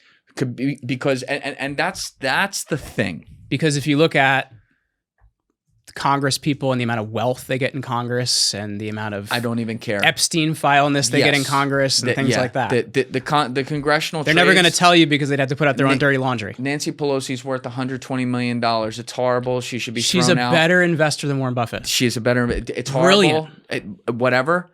Nancy Pelosi's worth the ashtray money of Jeff Bezos, Mark Zuckerberg, Elon Musk, all these big people. We have created a system. It doesn't mean every person in there is bad, but where there is a lot of rot, where the people who actually decide things are where the money talks, and they have an inordinate amount of wealth. Correct. Now, I'm not a socialist. I'm not saying they should therefore be taxed at 99%. That's not how it works. But we have seen people who have in some cases perfectly earned without generational wealth, self-made, incredible wealth through doing great things, who cross over this Rubicon and become this other thing. And there is no greater example of where the evil of that comes in than what we are seeing in these Epstein files. Correct. And these people who, whether they're from new money or old money, decide we're better than everyone else. We are above you. It's not just the fact that my bank account says XXXXX. It's also the fact that therefore I am genetically a specimen that you're not, and I can only talk with people who are in this type of crew. And by the way, if they're out here like fucking kids and stuff like that, don't worry, we'll ignore that. Yeah. Well, that's the problem, right? Is if you look at it, we are kind of far along in this life cycle. And I think you have to wonder, are we at a point where we can come back from that, or can we come back from that? And I think part of the issue is you have to fix currency. But the other part is like, and this isn't saying I'm like, we have to be the most upstanding moral society, but we need some sort of moral reform. It's a little bit ridiculous. What do you mean moral reform?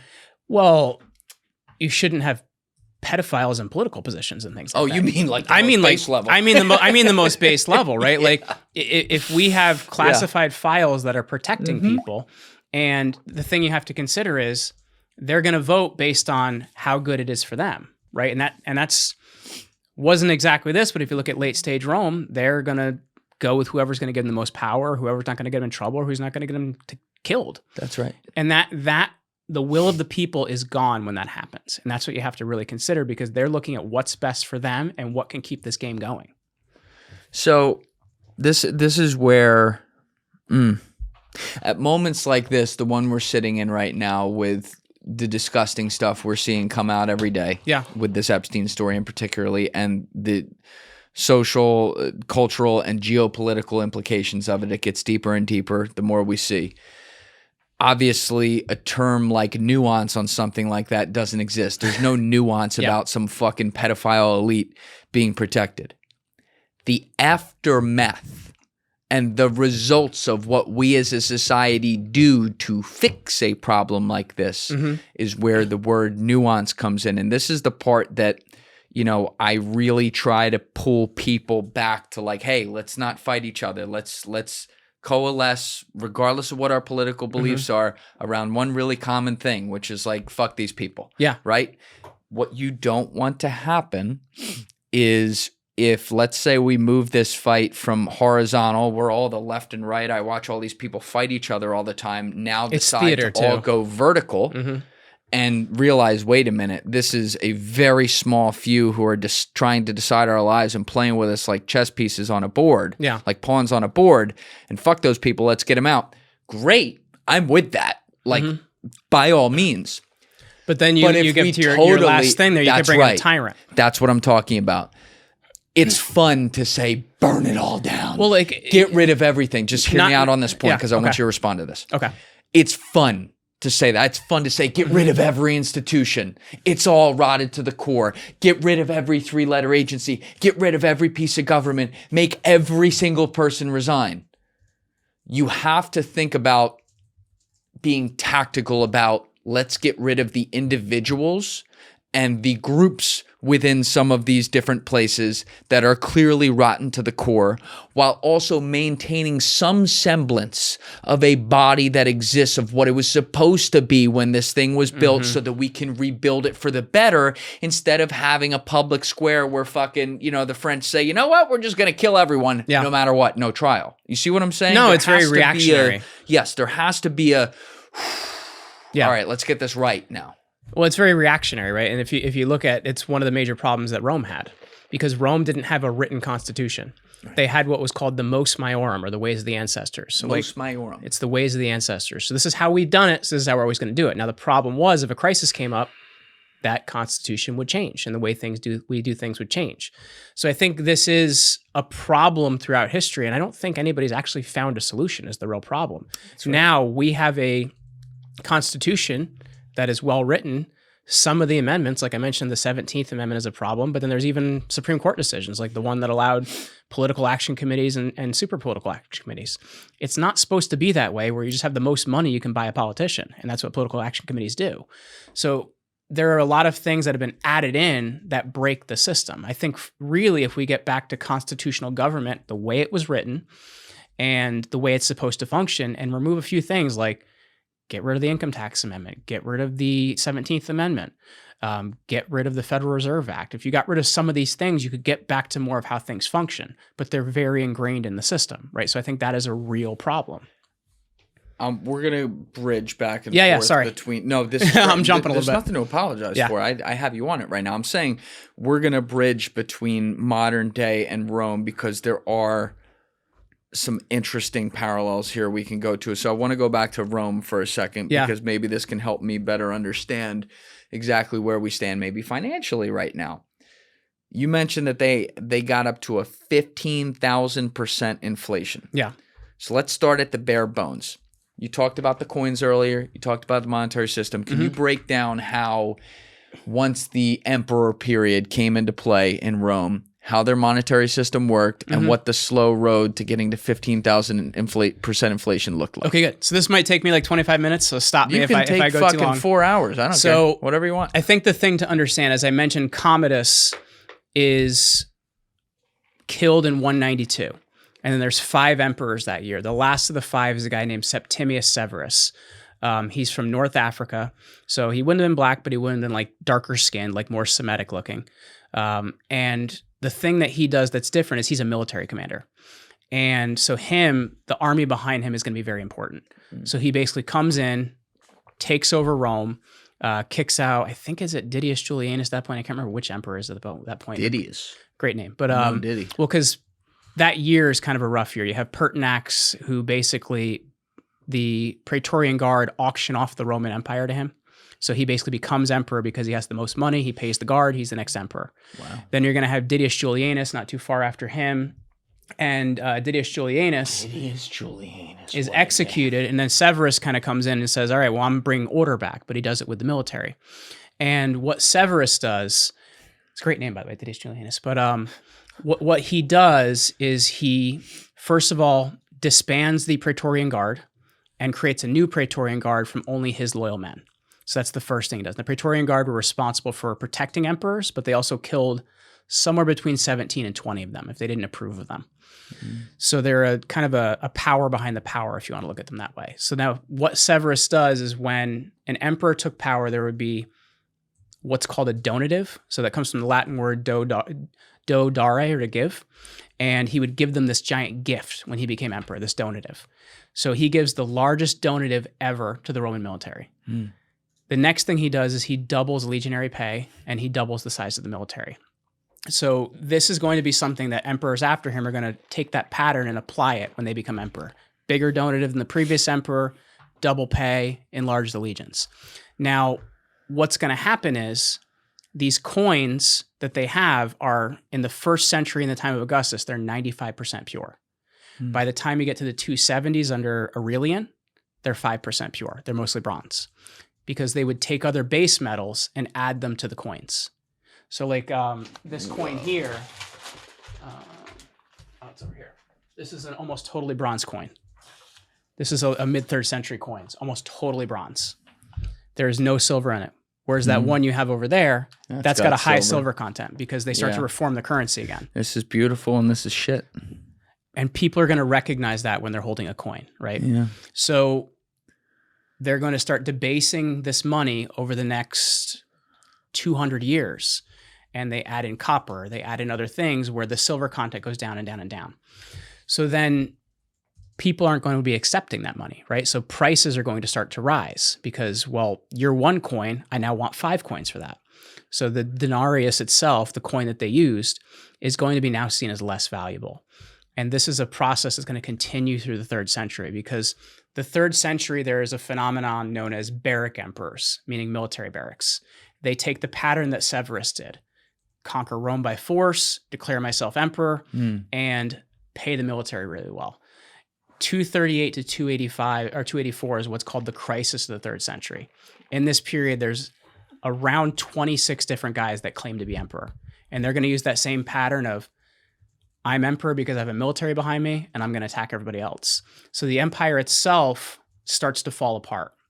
The Western Empire is going to break off and become what's called the Gallic Empire under a guy named Postumus.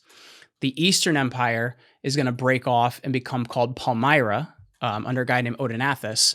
I think I actually quote tweeted you on this one.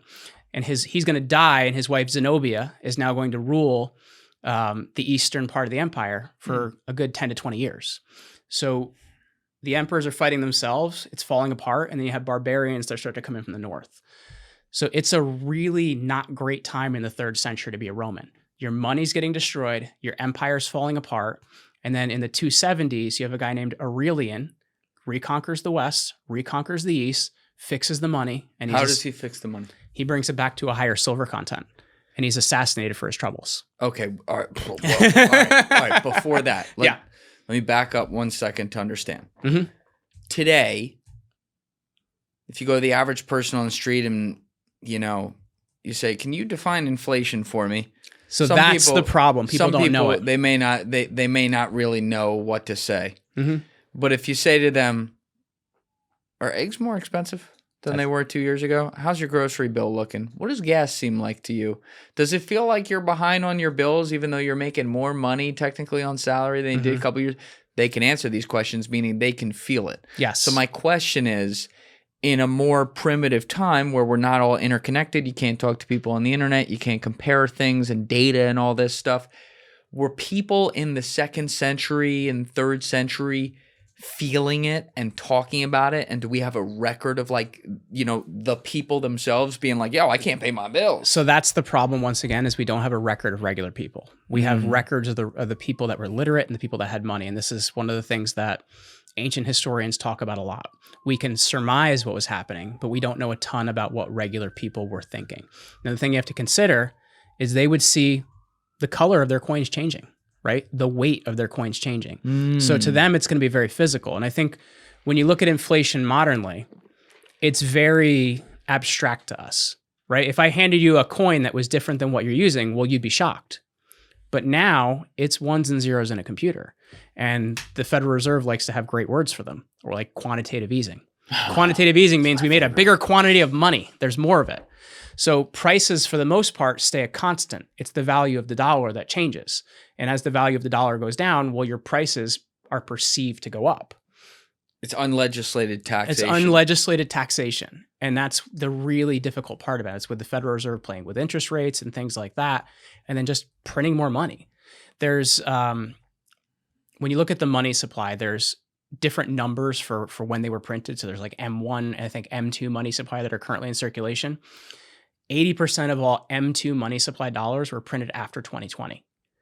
So that shows you how much inflation's gone crazy. And a lot of that is, the loans that were given out from the government that were forgiven and things like that. So it's your money is rapidly becoming worth nothing. And that's a really, really dangerous thing. But for most people, it's not a physical coin they're paying with things in. So they aren't seeing the weight change. They aren't seeing the color change. They aren't seeing the size change. And as well, I think I have another one here like that too. There is, let me see here. Might be the one I already. Yeah, I like this bag of goodies. Yeah. Once again, shout out to Kinzer Coins, Dean Kinzer. He is the man. He just sends me these. So if you notice on this one, send me some, Kins. Yeah. Let's go, baby. Love it. Well, the ones in plastic he actually gave me for you. So that. Oh, really? That one's yours. Thank you. But That's if awesome. you notice on the edge, you know how it's not like cut well. It's like kind of like cut at an angle. Yes. So when Romans made coins, they used a mold that's called a die, and they would take it, hit it with a hammer, and they would make the coin that way. When a die is wearing out, it would stop cutting a sharp coin. So if you got a coin like that, you would know a lot of coins were made that year because the die is no longer sharp. Do you see how it is in the edge? Yeah. How it like bleeds over? Yes. So we don't know what regular people thought, but you can surmise that the weight, color, and shape of their coins are changing. They know. And if you look at the modern quarter, you know how it has etching on the edges? Like how it's not smooth, it's rough. Yeah, I feel it. Yeah. That's because they want you to be able to see that coin wasn't clipped. They want you to see this is what the edge of the coin should look like. Because they would actually physically take pieces of the coins off to make them smaller and make them weigh less. So it would have been very real and physical, but to us, it's just you go to the grocery store and your eggs are $7 now. It's very different, and it's actually, for that reason, it's a bit more evil, if that makes sense. It is because it's very covert. Yes. Yeah, and they tell you they're helping you. They tell you, oh, well, we're doing this. I'll make one up. So we can keep interest rates on your mortgage low or whatever. Yeah, but how are you doing that? Yeah. You're doing it by making money worth less. Correct. And there is a reality, like, I don't want to call it the zero-sum game to make it really cold, but like, yeah, there's going to be winners and losers in an economy. Where I run into a problem is when the game gets rigged such that there's only a few winners and people lose without doing anything wrong on their own devices. Correct. They might be working hard. They might be doing all the right things, but now their dollar is shrinking. Like the fact that, I mean, obviously, like, part of it is in running a business, and you want, thank you. In running a business, like, obviously you bring in revenues and then you got to spend a lot because you got a payroll, you got rents, you got overhead and all that. But like the fact that I can't afford to get a house, like at this point, if you would have told me that 6 years ago when I started this, hey, this is where you're going to be at. This is where your revenues are at least going to be. We can talk about profits later because that'll be like, eventually you can decide what that's going to be. Hopefully I get to that point. But you're not going to be able to buy a house. Well, that's one of the reasons I live like, where I live. Fuck? Like living in northern New Jersey, like land is cheap where I live, right? So it's like over where you are. Right. Down here it's not because there's not a lot of it. Like I have 5 acres. So it's like you can get that up there. Yeah. And we were looking specifically at certain towns because the taxes in our town are affordable. The town next to it, it was like $20,000 a year in taxes. Yep. So these are things to really consider where regular people can't deal with that. I'm not going to buy a house where I'm throwing away $20,000 a year.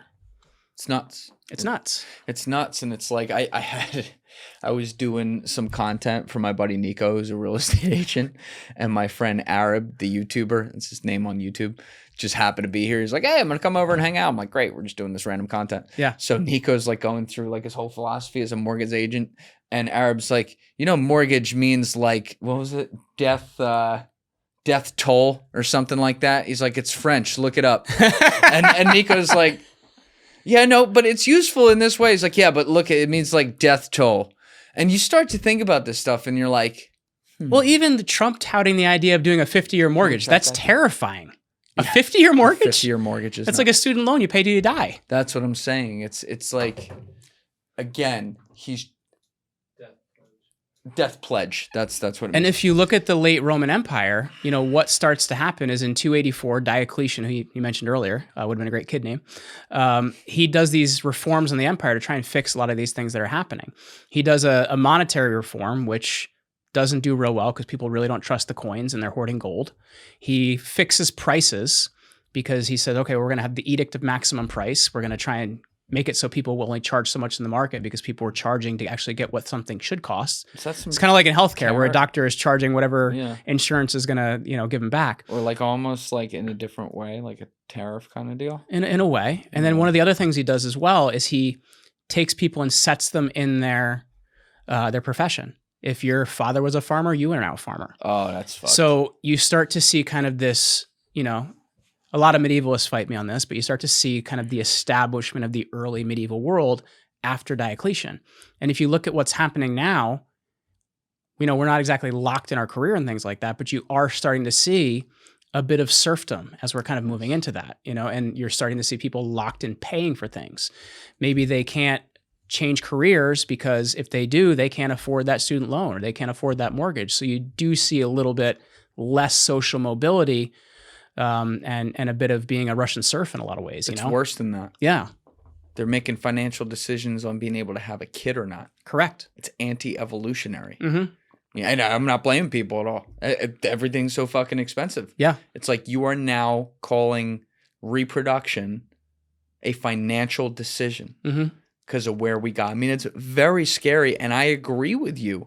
The empirical data points to printing money. Yeah. And things that are done without any say from the people. That's democracy, republic, whatever you want to call it. Mm-hmm. right? Or as it should be, the combination of both. A civilization is as strong as the money that it mints. Yeah. And when you don't have strong money and it's not backed by anything, you can do whatever you want with it. Now, I cut you off, but the guy that tried to fix it and then they would, not Diocletian, the other one, the one that they whacked. Oh, Aurelian? Yeah, what happened there? So he reconquers the Gallic Empire. He reconquers Palmyra. What year? This is 274 when he dies. Okay. And he strengthens the borders a bit. How does he do that? He kind of makes new agreements with a lot of barbarians in the borders. I don't know as much about the border part of this, but then so like the border patrol back then. Yeah, he strengthens how the borders are functioning. Some guy in a beard like you shall not pass. Because you start to have, and this is more towards the time of Constantine, which is like 50 years after this. He creates what's called the Foederati. And the Foederati are basically you're allowed to be part of your tribe, but you fight for Rome. And you can live within the empire and on the borders of the empire. This is kind of an early precursor to that, and it gets stronger to Diocletian, but the Foederati actually comes about under Constantine. Okay. And he also mints new silver coins with a higher purity, and he's killed by his secretary. This is one of the problems that Roman emperors would have. What did the secretary do? Kill him? I don't know how he killed him. But he was killed. That? I don't know how he was killed. Interesting. So the secretary was like, I don't like what you're doing. You're out. Secretary doesn't live long after that. So then the Senate says we need a new emperor.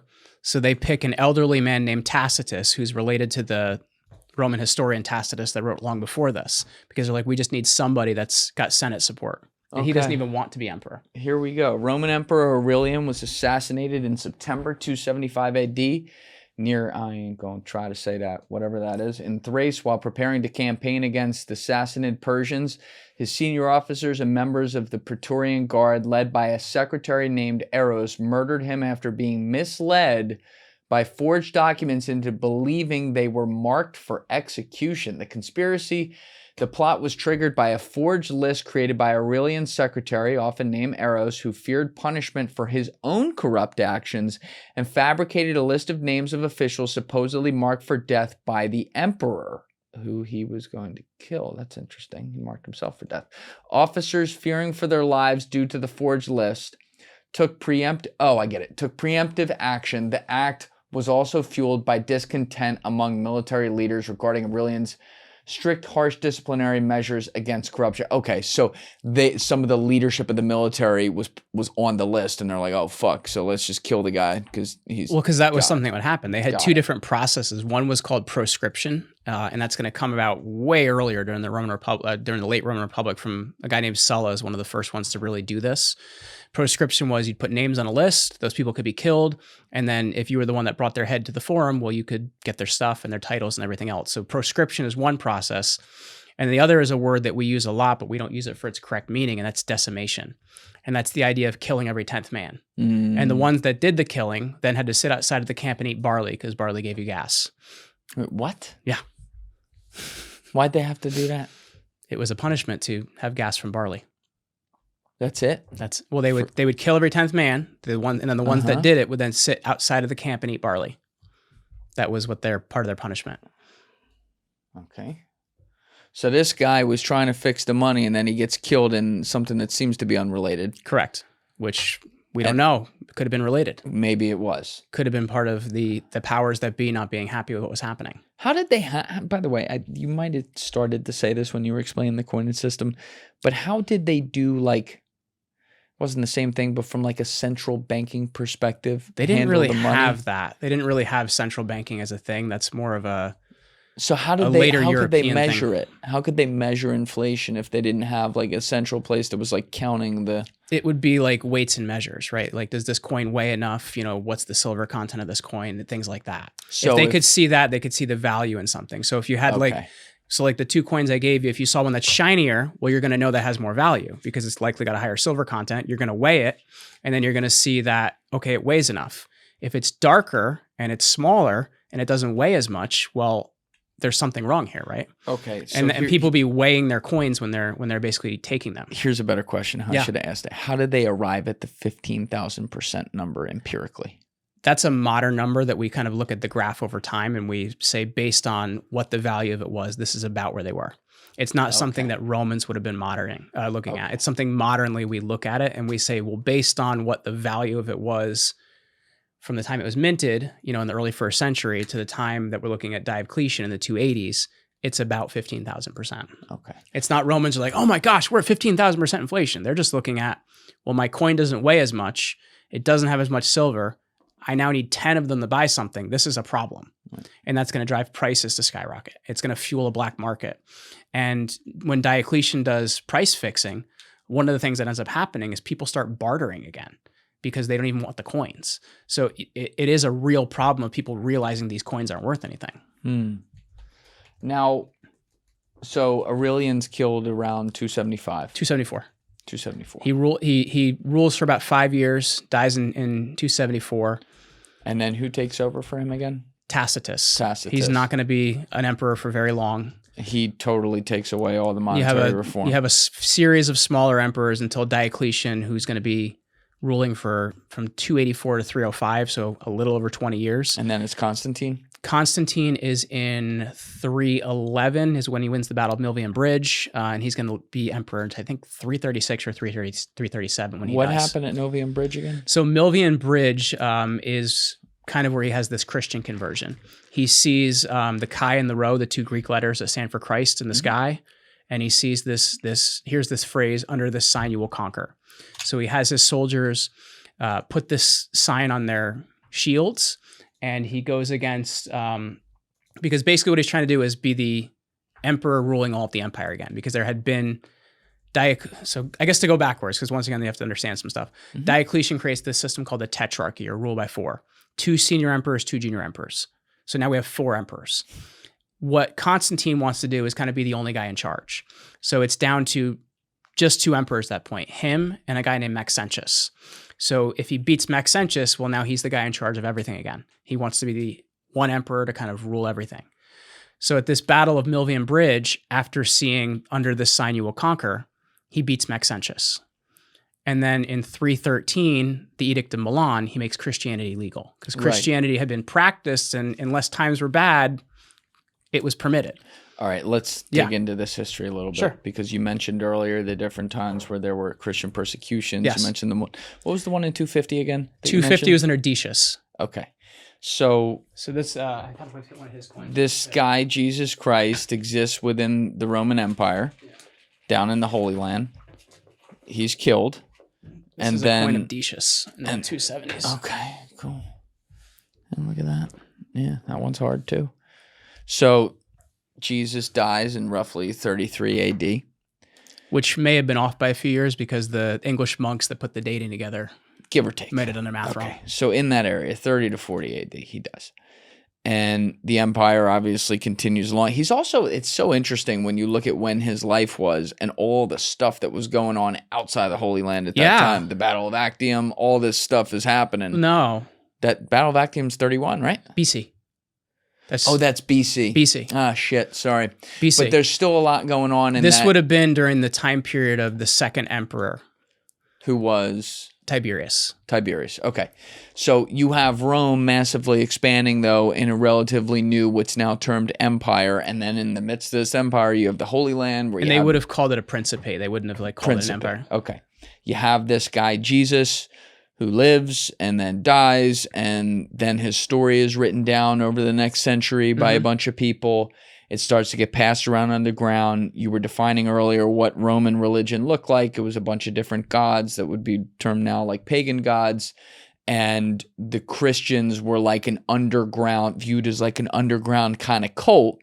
But eventually it grew to, if I'm remembering, correct me if I'm wrong, it's like 20 to 25% of the empire by the time of Constantine was following Christianity. It's more to like 2 to 5% by that. 2 to 5%. 2 to 5. So it wasn't really a major like known religion at that point. Right. Like, it was in there somewhere. 25, 2 to 5. And Romans didn't quite understand the difference between Judaism and Christianity. It was a little confusing to them. So there's, if you look at, I think around the year 80 AD, so somewhere around there, Vespasian, who's actually the emperor that builds the Flavian Amphitheater, which is what we call the Colosseum. It's a little bit before that because he dies in, I think, around 78 or something like that. But anyway, he's writing to Pliny the Elder is writing to him, and he's describing these early Christians, and he's kind of confused by how to explain it. Well, they're not Jews, but they are Jews, and they eat some guy's body. Like the letter is very confusing. So they didn't quite understand Christianity, but unless times were bad, they permitted it, and that's how they were with most religions. Okay.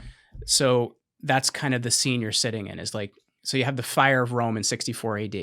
Nero blames it on the Christians, and there's a big Christian persecution. You have Decius in the 250s that you mentioned earlier, that he's trying to restore the peace of the gods, so he's going to persecute Christians, Jews, anybody that won't sacrifice to the Roman gods to bring back this peace of the gods. Diocletian is going to do that as well, because he's trying to kind of, in his mind, bring the peace of the gods. So Christians are very often persecuted. So to go from Christianity being legal in 313 is a really big deal, because it had been this thing that was persecuted a number of times by a number of different emperors. And then by 380 under Theodosius the Great, it becomes the official religion of Rome. So you have this kind of, over 313 to 380, this morphing from a pagan empire to a Christian empire. So Constantine has this moment where he believes Christianity helped him win this battle. Yeah, and I guess the thing you have to say about that is, you have to realize that there's also political means at work too, right? If people are under a whole bunch of things, to bring them under one thing makes a lot more sense. So there's definitely the spiritual aspect of it, but I think there's also political aspects of it. So to say it's all one thing is to not really look at the reality of it. Right. Obviously, he's taking advantage of the situation for sure, because he sees an opportunity. Correct. And he sees a way to use power. But then there's the very highly debated Council of Nicaea in 313. Well, 313 to what, 325 is while they were deciding 325, I think, was Nicaea. Don't quote me on that, but I think it's around 325. Can we pull that up to make sure we got that right? What happened in 313? 313 was the Edict of Milan, which made Christianity legal. Yeah.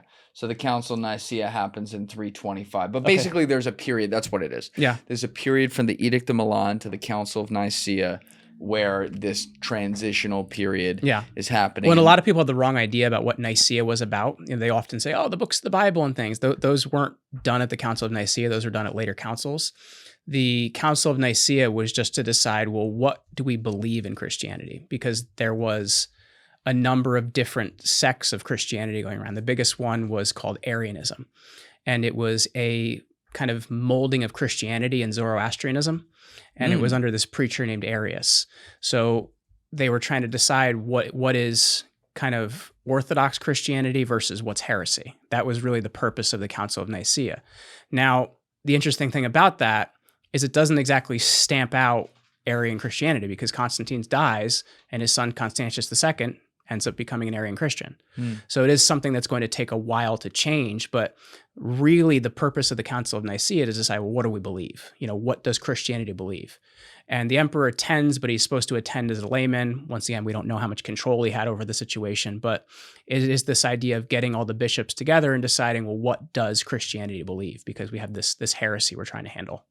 Well, that's the strange part too. And I've had people from all different backgrounds in here talk about the Council of Nicaea, from my man Gnostic Informant to Wes Huff, which is two very opposite ends of the spectrum, and everyone in between. But you have this base story. You have a historical record written down. You have a bunch of different historical records written down.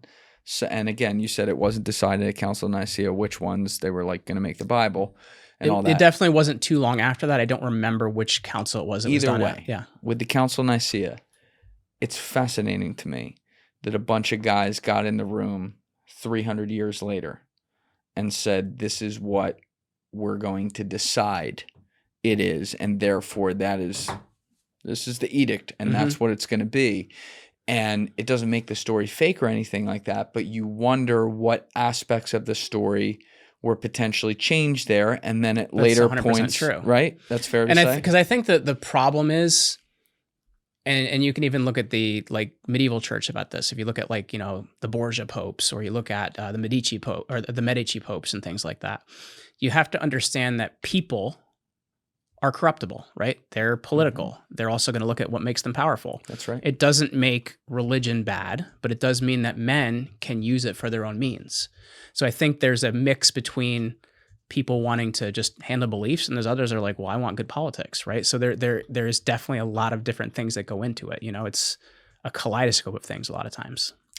Yeah, and I don't want to get, it's tough with any ancient tradition that points to any organized religion to not get cynical about some of that. But when you see the term power and political power specifically mixed in with what is decided as a belief system, it does make you question. It once goes back to who writes your history, right? That's a big part of it. And that's, it can be the difficulty in it. And so that's why I think it's hard to say 100% divine inspiration with no human agency. There's always human agency, right? And humans are motivated by what's good for them. So I think it's looking at something for the good it can cause, and also at the same time, realizing that human agency can create some of the bad, Now, what happened in the immediate years after this becomes a thing where Constantine declares it the law of the land, that Christianity is now a religion? What types of social and cultural changes occur, and what impact did that have on greater Roman society? So one of the things you're going to start to have, and Edward Gibbon actually talks a lot about this in The Decline and Fall of the Roman Empire, which is kind of the most famous work on it. You start to have monasteries developing. So you are starting to have men pull out of society a bit. You start to have bishops get some political power. But if you want to look at what Constantine does, and this is actually one of the things that starts to push early conversion, is he starts to favor Christians in political positions. But I think that the bigger thing about Constantine that doesn't get talked about enough is he's the one that actually fixes currency. He's the one that actually takes currency and fixes it. And after he dies, it's going to go for about 700 years in the East without inflation. Wait, so he fixed the 15,000% inflation? In the East, because the West was already falling apart, right? Because the East and the West are going to split again. Define the West and East geographically, if you so don't mind. So the East is going to be around Byzantium, which is what ends up being called Constantinople. So if you want to look at kind of like modern Turkey. Istanbul. Istanbul in that area. The West is Rome proper. And the capital is going to start changing because Rome starts to be harder and harder to defend. So it's going to move to Ravenna at one point. It's going to move to Milan at one point. But the capital city of the West starts changing because they become harder and harder to actually protect Rome. Why was that? Well, the political means of things had started to destroy. Well, I guess let's go further back. One of the things that's really important is being able to feed people. The East was much easier to feed people. Constantinople itself is much harder to attack. And as the West starts to degrade, it's going to become harder to protect Rome and harder to feed people. So they're going to start moving the capital around to where they feel like they can protect it. Ravenna is pretty good because it's surrounded by swamps. Milan is pretty good because it's near mountains. So they're going to start moving away from Rome just for the sake of protecting the city. And what happens to Rome when they actually physically move away the capital of the empire? Does it change drastically in those time periods? Well, you're going to have basically the wealthy people in the senatorial class going wherever the emperor goes. So they're going to start moving their power centers as well. So Rome just becomes a less important city. So it is something to consider. And as it moves from being an empire and more to barbarian kingdoms, you are going to have the early barbarian kings actually start to take some of the Roman monuments and rebuild them because they do see value in those things. But Rome as a city starts to kind of fall apart a little bit because they're moving the power center away and the political classes are moving wherever the emperor is. What about the power center of the Vatican being there? Does that impact keeping it a power place like the surrounding area of Rome? Well, so the first pope, the first church of the Bishop of Rome, because it's not really the Pope yet, that starts to be established a little bit later, is the Church of St. John Lateran. And I believe that's built in the 5th century. The actual St. Peter's isn't built until Pope Julius II in the 1500s. So that's not really a power structure yet. It will be later on as kind of the empire itself starts to collapse. And even the modern word diocese that we use comes from the divisions that Diocletian created in the empire. He divides the empire into kind of military divisions. They'd always had provinces, right, as their divisions, but he creates these stronger military divisions called dioceses. And those dioceses, each one is managed by a man named a vicar, which medievally is going to be a word that's used for a priest. So you do have some of these kind of power structures that start to develop, but you are going further into late antiquity before you're kind of seeing like, the power of the Vatican or things like that. Early on, it's just, you have the Church of St. John Lateran in the 5th century. The Pope is just kind of the Bishop of Rome. There's other bishops. He starts to get more power because when bishops start to disagree, they bring him in as an arbiter. So he starts to kind of get the power because he's helping to kind of handle these disagreements between people. So it's early on, it's not really a power structure, if that makes sense. How did the people of the Roman Empire take to Christianity when it was declared overnight, when only 2 to 5% of them were Christians in the first place, and it was declared overnight that, everything we worship, that we're not doing that anymore, we're doing Christianity, everybody get on board? That's what the emperor says. Adoption is going to be very slow because the regular people, especially in the provinces, like the further you get away from major cities, are going to continue just doing what they've always done. Right. So it's going to really be just major cities that you're going to see conversions in at first, because those are the kind of where the political classes are, where the culture is, things like that. But in the provinces, it's going to take a really long time before their life changes. Oh, that's interesting, because what you're talking about is they're disconnected, but you're also talking about an element of groupthink. And it ties. Yes and no, but it's also just being close to. Well, you could say that because people are kind of thinking of what's good for me as well, because Constantine was putting Christians in early political positions. So that's one of the early reasons to become a Christian if you didn't really have the belief system yet. So I guess in some ways, yeah. Yeah, because like what I was going to tie it to is what you were talking about earlier with population centers. When you have a big population center like New York with a lot of people in close proximity to each other, certain broad ideas may spread as accepted rule much easier than it does in a place where people are more spread out and less. Well, population density is a huge part of that. Yes. It's a huge part of that. And that's why in the provinces it'd be harder because they're disconnected. Like they may be miles away from a city. Right. So that's why I bring that up. Okay. It's like the adoption could have been there because yes, there's incentivization for sure. But secondly, if you're looking around and all your neighbors are getting on board with this thing and people are in close proximity to talk to each other about it. Well, then, yeah, it's going to make a lot of sense. It's just way. Access, right? Yes. It's access. Now, you said there were 3 things to look at with the fall of empires, the currency, immigration. What was the third thing again? Where political classes care kind of less about what's happening in the future and just right now. Right. And I think the crisis of the 3rd century is a big example of that. How so? Because what's happening is you would have army commanders or even their armies dress them in purple because purple was the color of emperors. And they would attack each other and declare themselves the next emperor. And if they could rule, if they could stay alive, well, that was great. So they weren't thinking about where's this empire going to be in 10 years. They're just thinking about, can I keep from dying? Because you have, over this 50-year period, 26 guys claim to be emperor. So it's in some ways a death sentence to become the emperor once you get the power. So that's going to make it so they're not thinking in futures, right? They're not thinking in long-term vision. And if you look at even politicians now, they're just thinking about how do I win in 2 years, 4 years, 6 years, whatever it might be. They're not thinking about where is this country going to be in 50 years. They're just not considering that. And, you might not have politicians raising armies against each other, but you do have kind of 5th generational warfare. You have a lot of, warfare for your mind going on. Yes. And you do have kind of this political warfare going on, like a propaganda war. So it's not an exact kind of parable, I think, in a lot of ways, but I think it does show you what happens when they're just worried about another election cycle or how I get power. Mm-hmm. What do you think? Like we talked earlier about Alexander's quest for power and that being driven by legacy and trying to be considered among these other greats. He wanted to be a Greek hero. Yeah. Yeah. What do you think? It's kind of tough, especially like in one period, if you're talking about 26 different people all vying for it. But do you think it was legacy in the annals of history that drove men like this to fight each other for the throne, or was it something different? I think there's so many different motivations. There's probably even the simple one of I could do it better, or that could be me, right? So I think there's different motivations for everybody. That I'm a better general than he is. I could be emperor, right? If that's all you had to be emperor was just to now be a general. Well, I have a bigger army. I have, maybe they could even look at who they're related to, right? So that I'm more Roman than him, or I've lived in this province.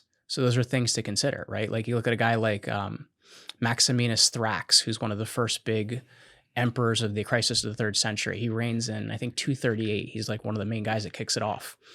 And allegedly, he's like 7 feet tall. He's supposed to be like this massive guy.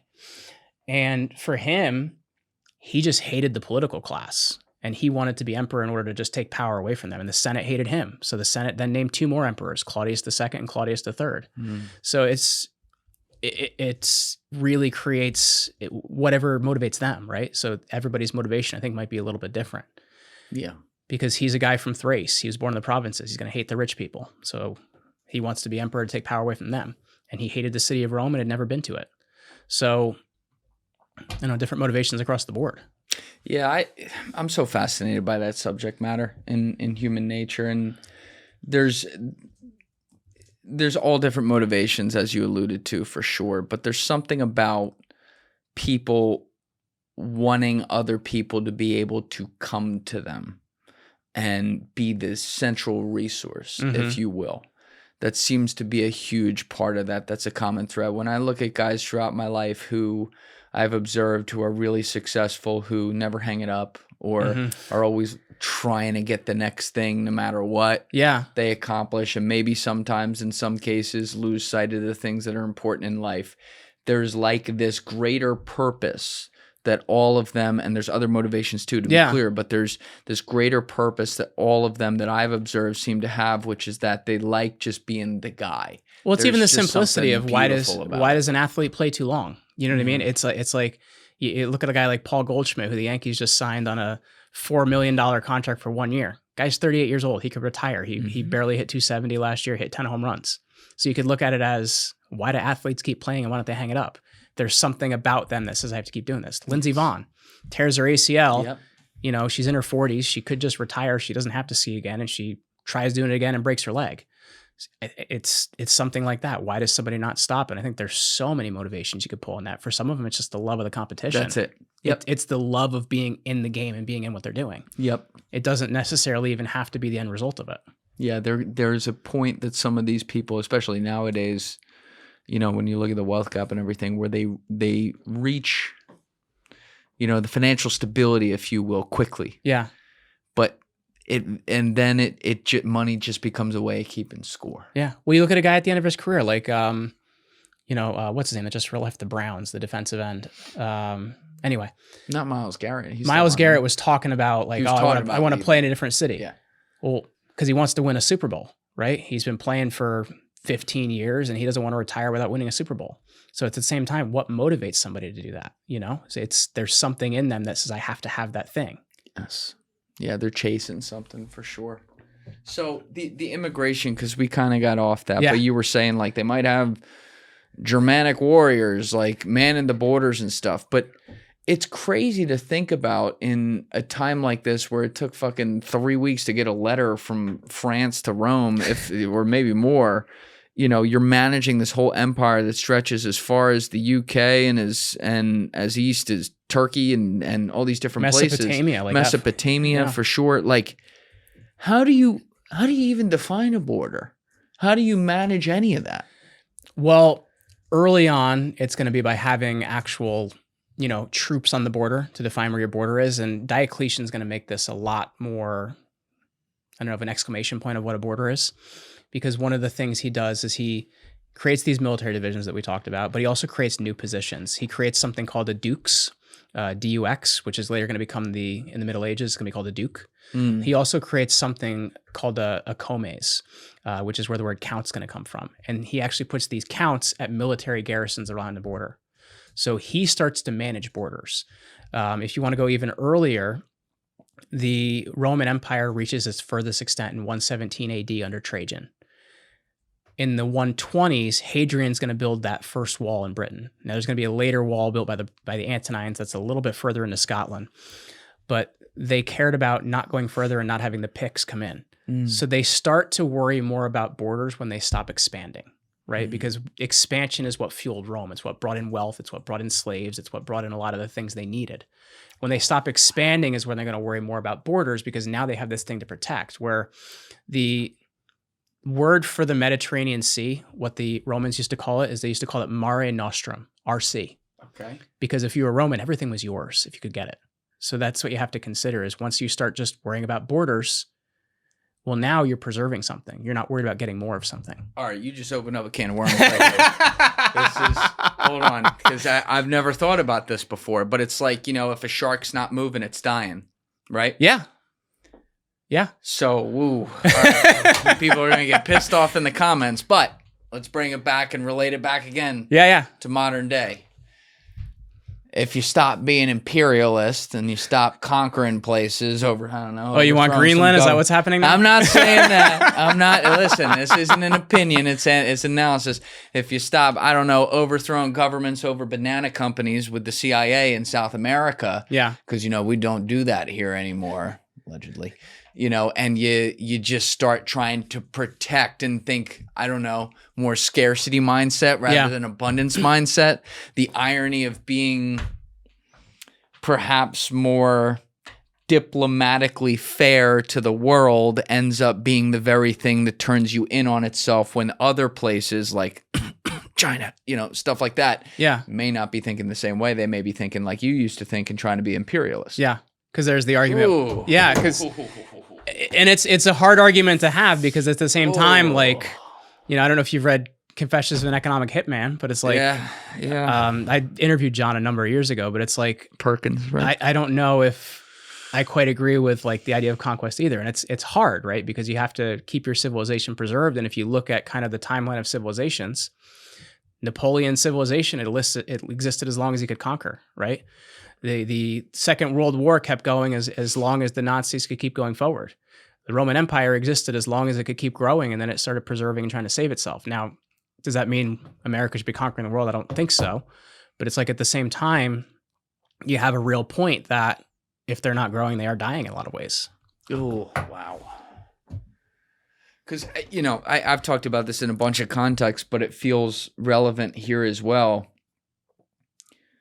We have such amazing invented principles in America that were unique to this place because of how it was founded, and then mixing in a lot of different cultures, and that's again part of the reason. Like maybe the comparison you can make is like a Rome or something like that in some ways, But it's this unbelievable experiment, but it can be used against itself.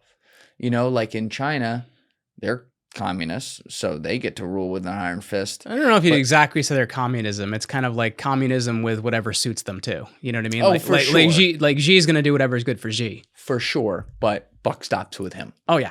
Okay, that's what I mean. When I mean like I'm talking the iron fist. The government said, "Oh, Jack Ma, you're worth $55 billion, but you just nobody's did something seen him we in don't for like. 5 years. Nobody gonna see you again, pal." That's iron fist to me. Yeah, and it's like they can do all these things that take away their own people's freedoms because they have the right to do that, and that's very bad. I disagree with that, obviously. Yeah, but they can then come into our system and the freedoms we have, borders, stuff like that, and which some of that obviously we got to legislate, but like actual freedoms of like constitutional freedoms, and use it against itself. So we have freedom of speech here. So guess what? They can run bot campaigns through their VPNs and fucking get into our freedom of speech when we can't do it as well. In reverse, it's such a tough one to look at because it's like you want to be the best example in the world, and I agree with that, and we should be. But that means we also have to accept the fact in there that we're operating strategically from behind, and it may lead to the scarcity mindset. And that goes back to like even looking at somebody like Alexander the Great. It runs on a razor's edge. Because Alexander the Great is schooled by Aristotle as a child. He wants to be a philosopher king. And he goes to being a conquering maniac. Early on, he is the philosopher king, though he's conquering. But then he starts to become a bit more tyrannical. Power and freedom are both on a razor's edge, right? There is very little that keeps them in place. That's very well said. Real quick, I got to take a piss, but we'll be right back. Yeah, sounds good. All right, okay. Wait, so what's your friend's name? Marcus Aurelius Anderson. That's a real guy. It's a real guy. Did he change his name like at the DMV or something, or that's actually what his name is? That's his name. That's all right. Can we pull this guy up? Who is he? Marcus Aurelius Anderson. Yeah, we're on right now. So he's an author. He's an author. He was a chiropractor, and then Stay with that mic, by the way. He was a chiropractor, and he decided, like later in life, like he's always wanted to be in the military, So in his early 40s, or late 30s, he joined the military. Wow. He was, I think, para-jumping or something in camp. And however he fell, he got paralyzed. And he got heavily into Stoicism. And he's paralyzed? No. Got heavily into Stoicism and a lot of that philosophy. His body works now. No way. I've actually interviewed the guy on stage. He's a pretty incredible dude. And he believes that it was like the mentality of Stoicism. Stoicism helped fix him. That's amazing. Guy's got an incredible story. I've never heard of this guy, and he's got the hardest name I've ever heard in my life. Oh my God, yeah. That's like wow. Okay, I gotta. He's check writing that a out book afterwards. with. He's writing a book with the guy that wrote The War of Art. He's doing some really. Cool Stephen stuff. Pressfield. Yeah. Oh, that guy's. He's awesome. doing some cool stuff. Yeah, War of Art is a. I remember I had never heard of that, and then I listened to. This is back in 2018, 2019. I listened to Joe Rogan's podcast with him from back in the day, and then he would talk about it. On all he these does some different stuff podcasts. with Pressfield. He's a cool dude. Dude, Pressfield like that, but you read. It's a quick read, and I retweet it from Joe Rogan. Like, if you have a dream on anything, read it because that guy just puts the mentality right there, and there is a lot of there's a lot of aspects of Stoicism to it for sure. Well, and even how Marcus Aurelius, like the guy Marcus Aurelius, looked at it. He didn't intend the meditations to be published. He didn't. It was his journals because in his life, he spends a good deal of his life fighting in the Danube, around where Hungary would be today. And he's fighting a tribe called the Macromani, and then I forget what the other tribe is he's fighting. So he spends like 20 years of his life in military camps. He's seeing bodies. He's seeing death. There's a plague that comes through Rome and wipes out like 10% of the population. 10%. So the guy's just trying to deal with the realities of life. And he was very into Stoic philosophy, but the meditations, he didn't write a book because he wanted people to write a book. This was his journals, and then it was later published. Yeah, I have them hanging out there. It was written for him to deal with what he was dealing with at that point in time. Well, I'm glad it was later published because it's so true. Like those are legitimately words I say every morning. Yeah, because it's like you're like, God damn, this guy had bars 2,000 years ago. Yeah, and it is relatable. Like I do believe in that. That's something that I would have been like more cynical about when I was younger. Like you can't just speak about things that are really true. But like when you put those thoughts in your head to start your day, like it's something I say out loud because I have it memorized. So like I'll say it out loud to myself or like right in my head before I walk to the gym, and it kind of sets the tone for my day because the biggest thing about the meditations to me is that it's all about your mindset and how you view your opportunity in the world without, doing it in a humble way, but in a driven way where there's an expectation that you have to maximize your time here on earth. And there's something very beautiful about that and profound. Yeah. And I guess the sad part is that his son is Commodus. Yeah. Well, hey, listen, we'll get to that. Not everybody wins, I guess. So maybe he didn't have, he had important things to do on the road. He couldn't be home and be a father, Yeah. I gotta make excuses for him. And he's the last of what are called the 5 good emperors. Who was the first of them? Nerva was the first one in 96 or 90. I think it was 98. And why do we call them the good emperors? So the thing that's different about them is before them we had the Julio-Claudians, which are kind of the first emperors. Then we have the family of Vespasian, which are called the Flavians. And it's a very mixed bag. You get a great emperor like Augustus and a great emperor like Vespasian, but then you have Vespasian's kid, who was his first one's Titus, which is actually seems a pretty good guy, but he dies young, and then his brother Domitian, who is terrible. And there was a trope about Domitian that people would ask, "Where is the emperor?" And he'd be in his room ripping the wings off of flies. So they say, "No, with no one, not even a fly." Or you go back to, with the Julio-Claudians, you get Caligula, you get Nero. Claudius is okay.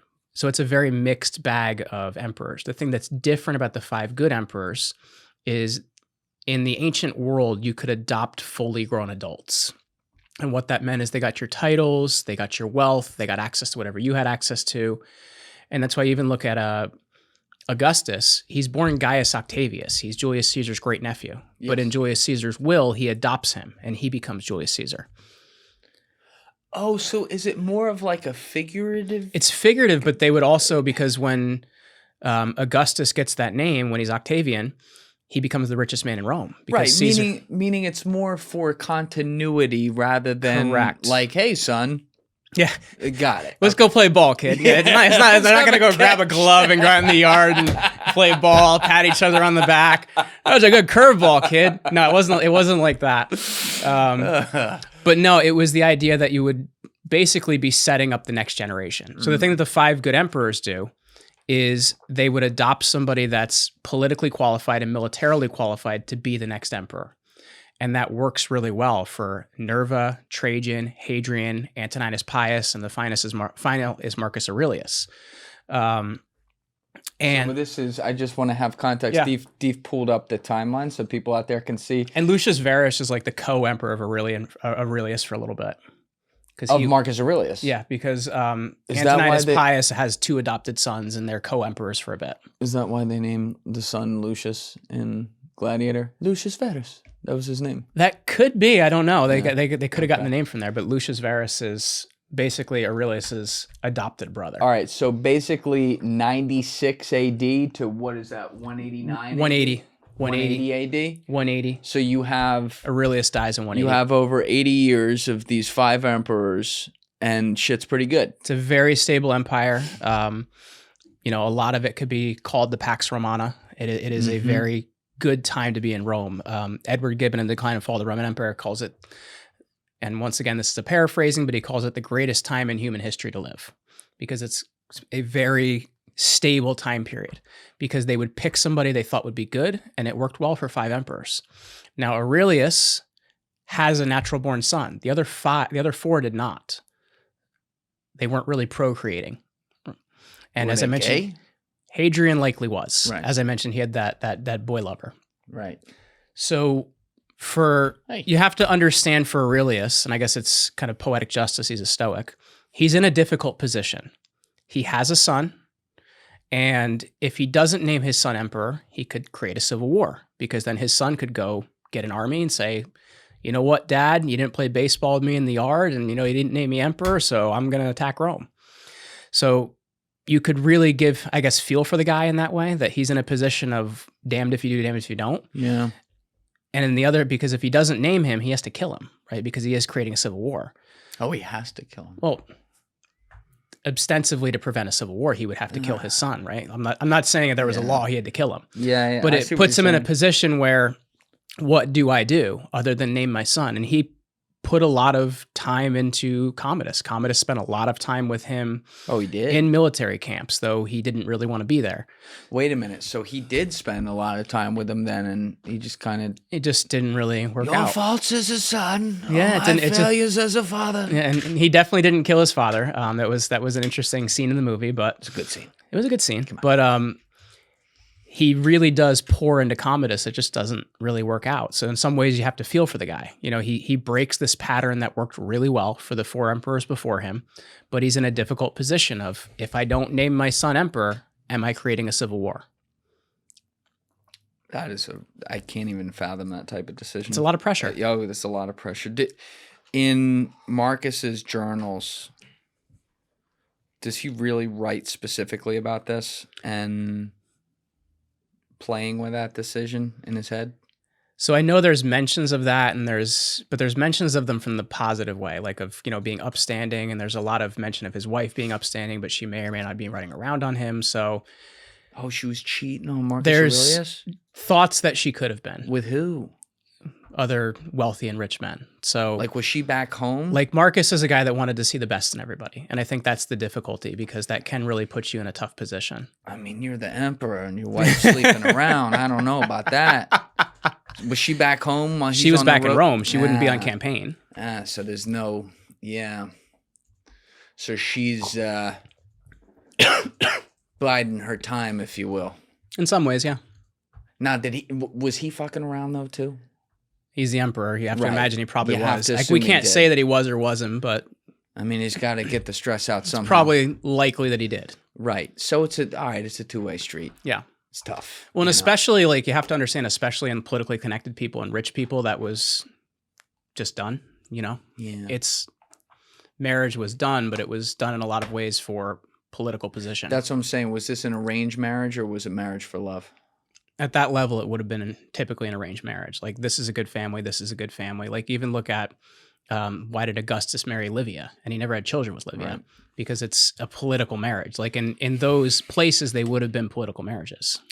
That's a strange thing about elite society. And again, we can bring it back to modern day. It goes back to power, though. Yes. You're really trying to preserve power.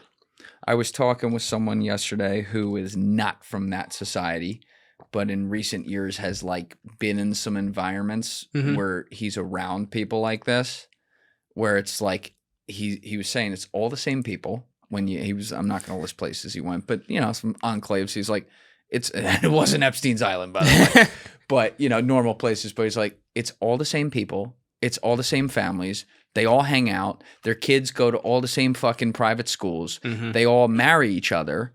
And it's like, some of it, by the way, if you want to go to the highest level, some of it still happens right in front of our face. Look at like King Charles and Diana, arranged marriage. That fucking went well. You know what I mean? Like these people. But it's a created political class. Yes. And I think that goes back to what we were talking about earlier with the life cycle of government, because it starts to be more of an oligarchic system. Yes. You have to be in the club. It's like George Carlin used to say, it's a big club and you ain't in it. I quote it every day. But it's very true, right? It's a political class. It's like, why can you, there was it the mayor of DC that was like doing coke or whatever? This, not the current one. This is like 20 years ago. And somehow he's like still in power and all these other things. Or somebody could be accused of being in the Epstein files and they're still in power because it's a big club and you ain't in it. Yeah, that's not okay. That's where I draw the line. Yeah. No pun intended. Oh, that's funny. No, but it's a great point, man. Like it's rules for thee and not for me. Not for me. And I don't know that there's a better example of it right now than Howard Lutnick, who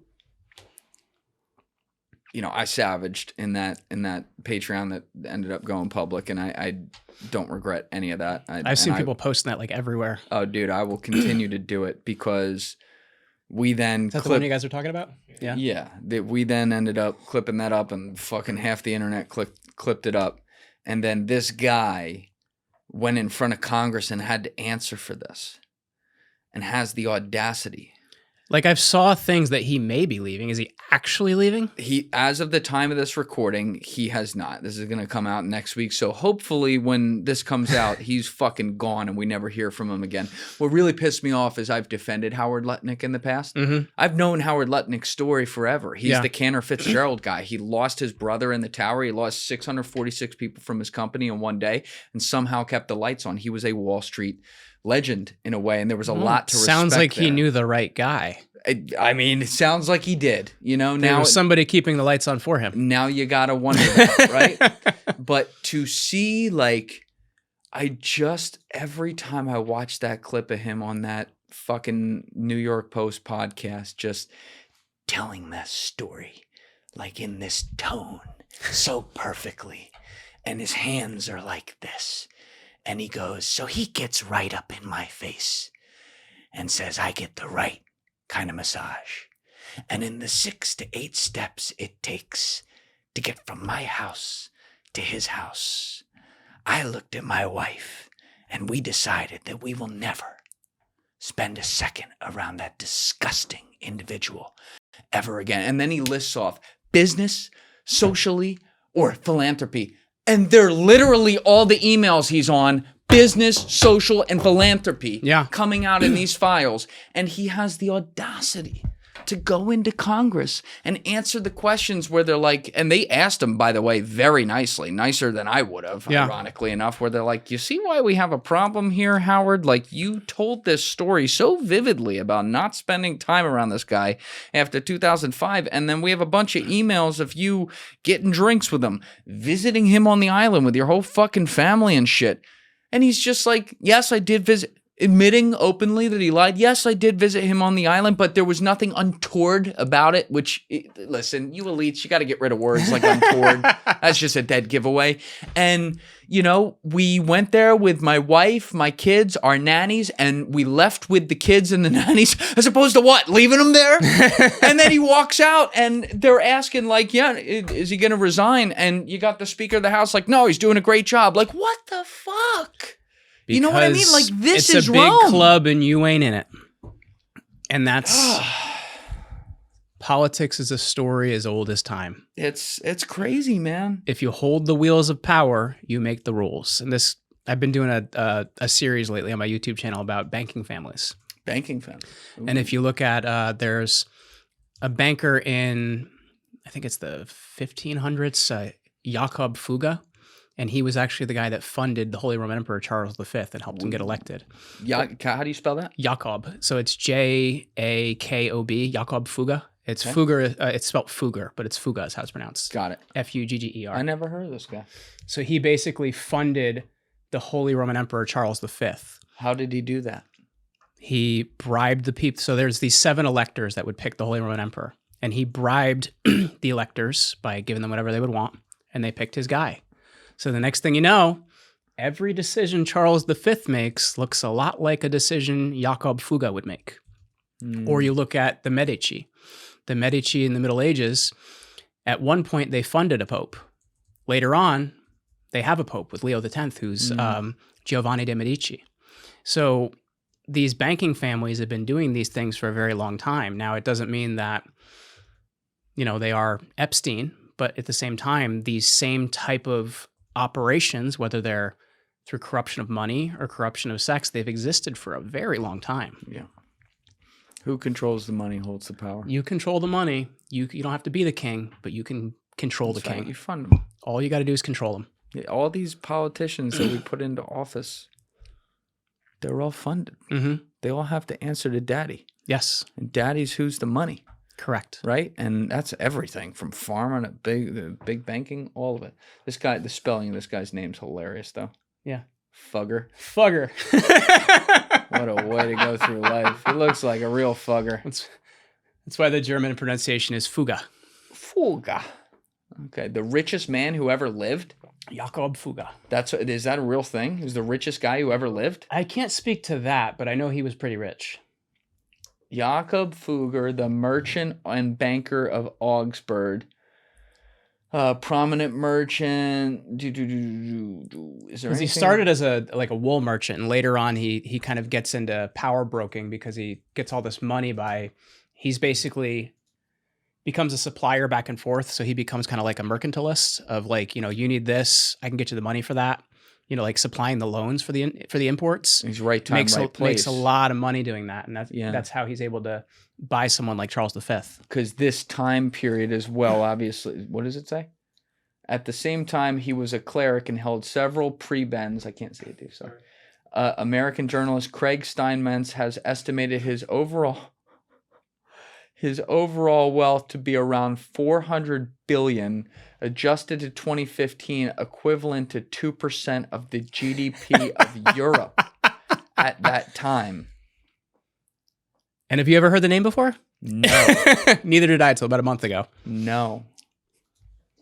It's one of the fun things about looking at hidden forces in history. The foundation of the family's wealth was created mainly by the textile trade with Italy. Yep. That's what you were saying. The company, because he goes early in his life, he goes to Venice, and he's kind of observing a lot of the mercantilism in Venice, and he's like, because he's becoming a priest at this point in time, and he looks at that and he's like, well, why would I be a priest if now I understand how mercantilism works? And then he goes back to Augsburg, and he builds this empire. Now, what becomes of that once he dies? Does he hand it off to his sons and they kind of blow it? It does lose a lot of power when it loses him. Yeah. And the Fuga don't last very long. It's, I think, a generation or two after him. Yeah. But they're a very interesting, I guess, early banking family, if you want to look at it. Like the Medici are very similar. They were the bankers to the popes early on. And then they, with Leo X, Giovanni de' Medici, they have a Medici pope. And that become the most powerful family. And Leo X is actually the one who he doesn't build kind of the Vatican. He's the one that finishes it. Right. And he creates indulgences in order to pay for it. Indulgences? Indulgences were basically these things you could buy that forgive the sins of people that have already died to get them out of purgatory. And that's a plot of land in heaven. It's the thing that basically motivates the 95 Theses of Martin Luther. So thanks to the Medici for that. And then we're still living in an age where Joel Osteen and who's the crazy guy, Kenneth Copeland, and all these people, and I don't even know who it was, but the people who were selling plots of lands in heaven, that megachurch. I'm not familiar with that. Oh, it's just time's a flat circle, bro. Yeah, but it goes back to money and power is a game as old as time. It is. And, in that point in time, banking's kind of always been a wheel of power, but blackmail operations like that's been happening with Epstein, those are also things that, because you and I were talking the other day about the work of Whitney Webb, there is a huge web to this between prohibition and bootlegging and the Seagrams family. And these things have lasted for a long time. It doesn't mean that there's something new. I think a lot of people think that, oh my gosh, this is something new under the sun. These are old as time. Espionage and the levers of power that it creates have existed since the beginning of time. Yeah.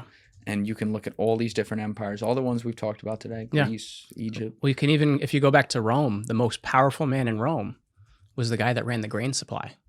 Because Rome, in 133 BC, there's two brothers, the Gracchi brothers. So they're the oldest. Gaius Gracchus fought in the last Punic War, and he's on his way back to Rome. He observes all these people farming, and they're very poor, and they can't feed their families. So he creates this thing called the grain dole. And the idea was that everybody would be given a certain amount of food by the Roman government in grain so that they could eat. And Julius Caesar is actually going to take this and make it a much smoother process. I think in 46 or 44 BC, somewhere along that. But it becomes a really big part of Rome because now the most powerful man in Rome is the one that feeds everybody. So the one that actually runs the grain supply is one of the most powerful men in Rome. And it was often a position appointed by the emperor. Earlier, I mentioned Elagabalus, who was the teenage emperor that came from Syria. He was the worship of Black Rock. He respected the Senate so little, he put his hairdresser in charge of the grain supply. That seems like a bad idea. He's one of the more interesting characters in Rome. Like if you want to talk about debauchery, this is the guy. He is a teenage emperor. He doesn't live very long. He has a wedding for his Black Rock to another rock, and everybody has to come. He held orgies that he forced the Senate to go to, and it's one of the reasons he's killed is the Senate is not happy about these orgies. He would advance men in political position by the size of their member. He was often pulled around Rome in a chariot pulled by prostitutes, and he married a Vestal virgin. So he's, definitely a guy you want next door taking your daughter to the prom, Seems like a great character. Now when did he rule from? 218 to 222. Okay, and he died at age 18 for the best. He didn't follow up Commodus, did he? No, he was... There was someone between them. There's several between them. So you have Commodus, you have we talked about Pertinax, Didius Julianus, then Septimius Severus comes out of that. Septimius Severus has a son. That son's name is Caracalla. Caracalla and his brother Geta are going to reign for a little bit. Caracalla may or may not have killed his brother Geta. That's who they based Gladiator 2 on? Caracalla, right? Caracalla, who, by the way, would not have looked like the funny little diminutive guy they made him into. He would have been darker skinned since he's from North Africa. Then I believe after that, Macrinus, who's a character they take a lot of liberty with in the Gladiator movie, who's the Praetorian prefect, has Caracalla killed. That's Denzel. He's emperor for a little bit. And then you have the mother of Caracalla and brings her sister into Rome. And her sister has this kid who's Elagabalus, and they try to claim he's basically Caracalla's son. It can't be proven either way. Caracalla dies, and the guy that follows him is another guy that are like, oh, this is Elagabalus's brother. His name's Severus Alexander. So he does reign for about 20 years, but he's another very kind of teenage type emperor in the beginning. He's ruled by his women. In this time period, the Severan women. So I think Julia Domna, I believe, was the first one, the wife of Severus. These women are very, very powerful. So basically, the Severan women are running Caracalla, Elagabalus, and Severus Alexander. So they're not really the power, it's the women behind them. So you know how in today's society we view someone as passing from a minor to an adult at age 18? Which Sure. is kind of a, randomized number. But what was their number back then? It was a lot 13? younger. It was like 13 or Okay. it was 13 or 16. I can't quite remember. And they had a chain they would wear around their neck as a child, and they would take it off when they became an adult, which was around 13, even though, a 13 Balls year old. haven't even dropped on someone. Yeah, like 13 Right. isn't really they don't even shave yet at that point. Right. But like that was seen to be a man at that point in time. Okay. Which So- meant men had the position in a household of being what's called the dominus, or the lord, which meant that he had the right to kill family members. And at that point in time, when he became a man, even his mother would have to listen to him. he had the right to kill them. That changes a lot later on, but they did have the right to. They had the right, the right to execute family members if they wanted to, because they were the lord over their house. How, when you have rules like that in society where every house can be the fucking purge on a given day, Yeah. how does something like this last hundreds of years? The mos maiorum, the ways of the ancestors. Our ancestors didn't kill people who were innocent, or they only killed the worst. The Romans were very, very into tradition. And one of the things that shows this is they would have these wax death masks in their house of their ancestors. So if you look at a guy like Brutus, who's the assassin of Caesar, his great ancestor 500 years before that is Brutus, who's the first consul of Rome. Right. Consul, if you want to kind of simplify it, you could look at it like a president, but Rome had two of them every year because they didn't want one man to hold power. So there'd be two at the same time. And they'd mark the name of the year by the name of the consuls. So his ancestor ended the kings of Rome. Caesar was essentially becoming a king. So he saw it as an ancestral duty to take out Caesar. So it held a lot of power over them. So they're not just going to go willy-nilly killing family members. They did really look at, is there a reason to do this? Will this cause a problem? Is this person a problem? Their heritage and their ancestry was very powerful to Romans. It was something that was really, really important to them because their constitution wasn't written. It was an oral constitution. It's all oral. It was all oral. And from 509, when it became a republic, till 31, that lasted. That's almost 500 years. That's amazing, but it's also like societies agreeing on a verbal story that's passed down and just ingrained in society without having something to point to and be able to say, here's in section 1B-5. Well, that is going to change too, because like there are ebbs and flows to the republic itself. You're going to have, in the early republic, you have basically the rich classes doing whatever they want to the plebs, or the poor classes. So you'll have actual written law codes that come out called the 12 Tables. Citizenship is going to become something that's discussed later on, because a lot of the people living in the provinces didn't have citizenship. So have someone like Marius around the year 100 trying to get citizenship for people in the provinces. So things do change to try and make things better, but for the most part, they stick by, well, what did our ancestors do? What did class mobility look like? Could someone be born lowborn and find a way strategically to get their hands on power, even if it wasn't being an emperor? Often through the military would be the biggest way to do that. You could use military position to do that.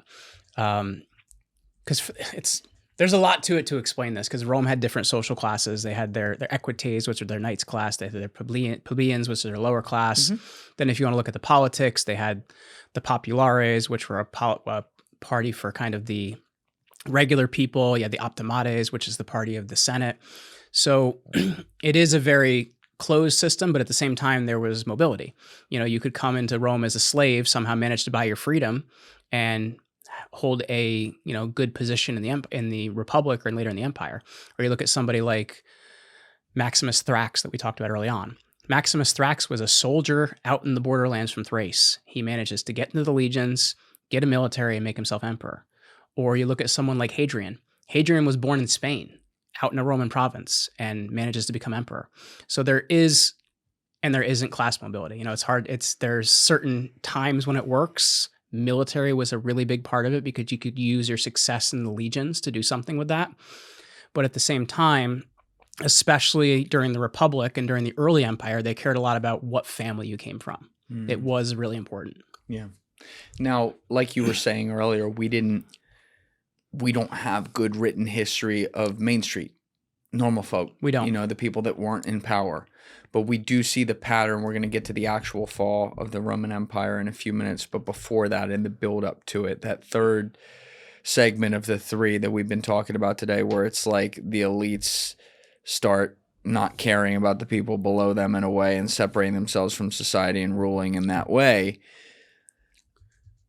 What historical records can we point to that captures the vibe of the people in the 4th century into the 5th century of the Roman Empire, to where suddenly the blacksmith, the baker, the grain merchant all start waking up to the fact that, like, there's a bunch of people on an island, fucking little kids, and they're running our government, and then... All right, Alex Jones. Maybe they had, like, their own Alexius Jonesy or something back then, but, like, when did that... How do we know what the vibe shift was and when it really happened? I feel like he would have been a Maximus, by the way, Alexius Jones Maximus. But anyway, I think the hard thing is, once again, if you want to look at regular people, you have to look at what were the things that would be most hazardous to their health.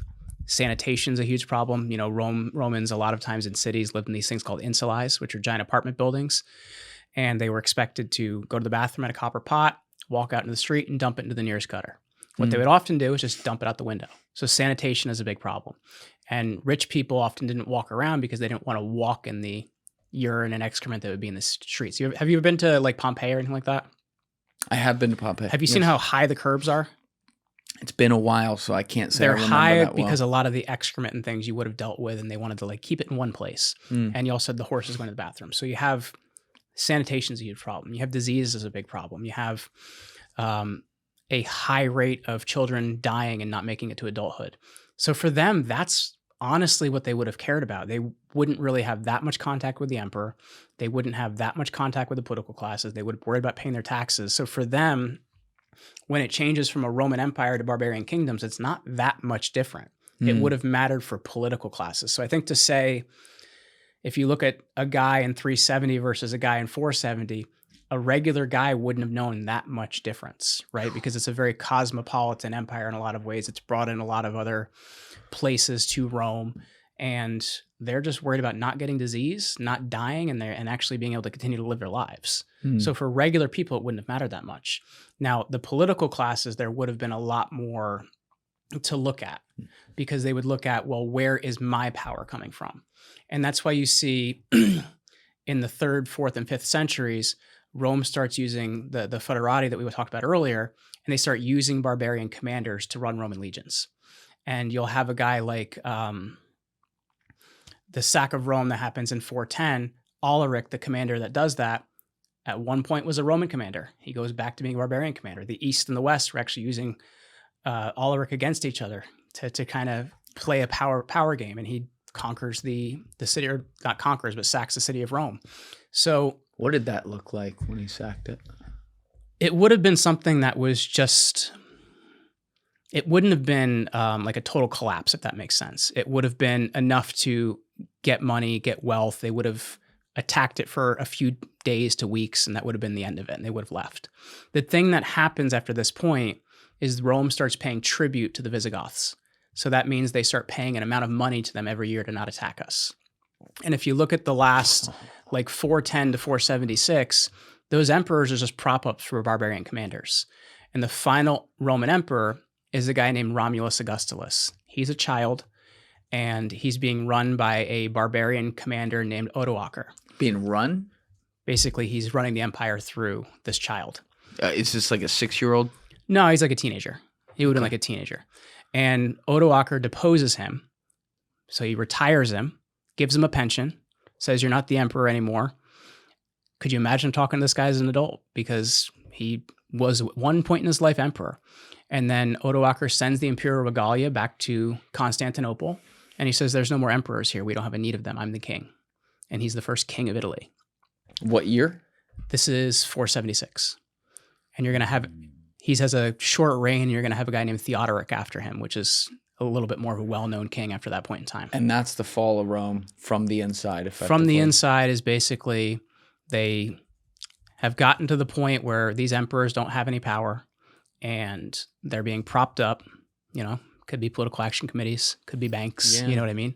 How did over the next 50 years, what were the biggest changes in the culture as a result of this change? It becomes a much more localized culture because you're going to have tribes like the Visigoths, the Ostrogoths, the Suevi, the Vandals in North Africa. You're going to have the Franks in kind of the further in the west. So they start to form their own little kingdoms on Roman land. So it's going to become a more localized type of leadership in a lot of ways. So that's going to be the major difference you're going to see. And that's where you start to see more of the rise in church power, because these quote unquote barbarians, a lot of them are Christians. So you are going to start to see more rise in church power in these individual little kingdoms.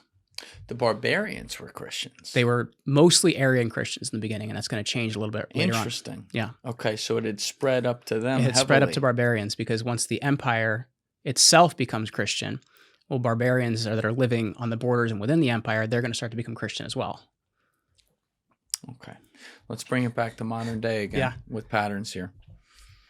When I was talking to Toldenstone about where he looks patternistically at America, he said, actually, it feels a little more like the change of the Republic to the Empire rather than the fall of the Empire itself. And he wasn't saying it like on a straight years basis, meaning therefore we're going to last another 500 years. That's not what he was getting at. He was saying like the vibes of it on a broad level. How do you view it? So here's the difficulty, and I actually wrote an X thread about this about a year ago. And the problem we're seeing is our economic system is showing the fall of an empire. Our political system is showing the fall of a republic. They're kind of moving on two different timelines, if that makes sense. So it's almost like a superstorm in a lot of ways, if you want to say that. We're showing results of both things. And a civilization has never seen anything like that before. So I guess the question is, can we survive two systems going through two different changes at the same time? And what comes out of that?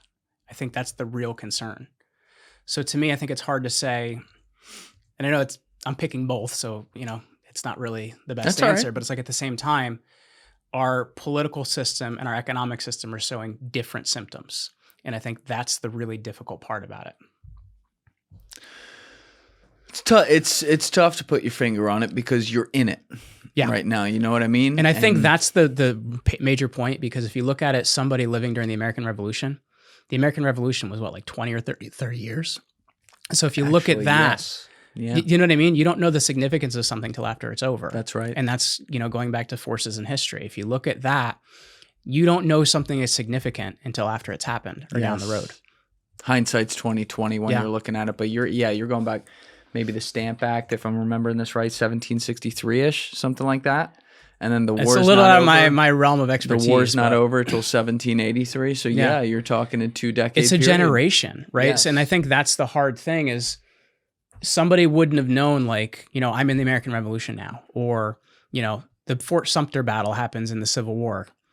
They didn't know they were in a Civil War. There were people in Charleston that were still like doing their own thing. Right. So it's like, it's not like, all right, this battle has happened. We are now in a civil war.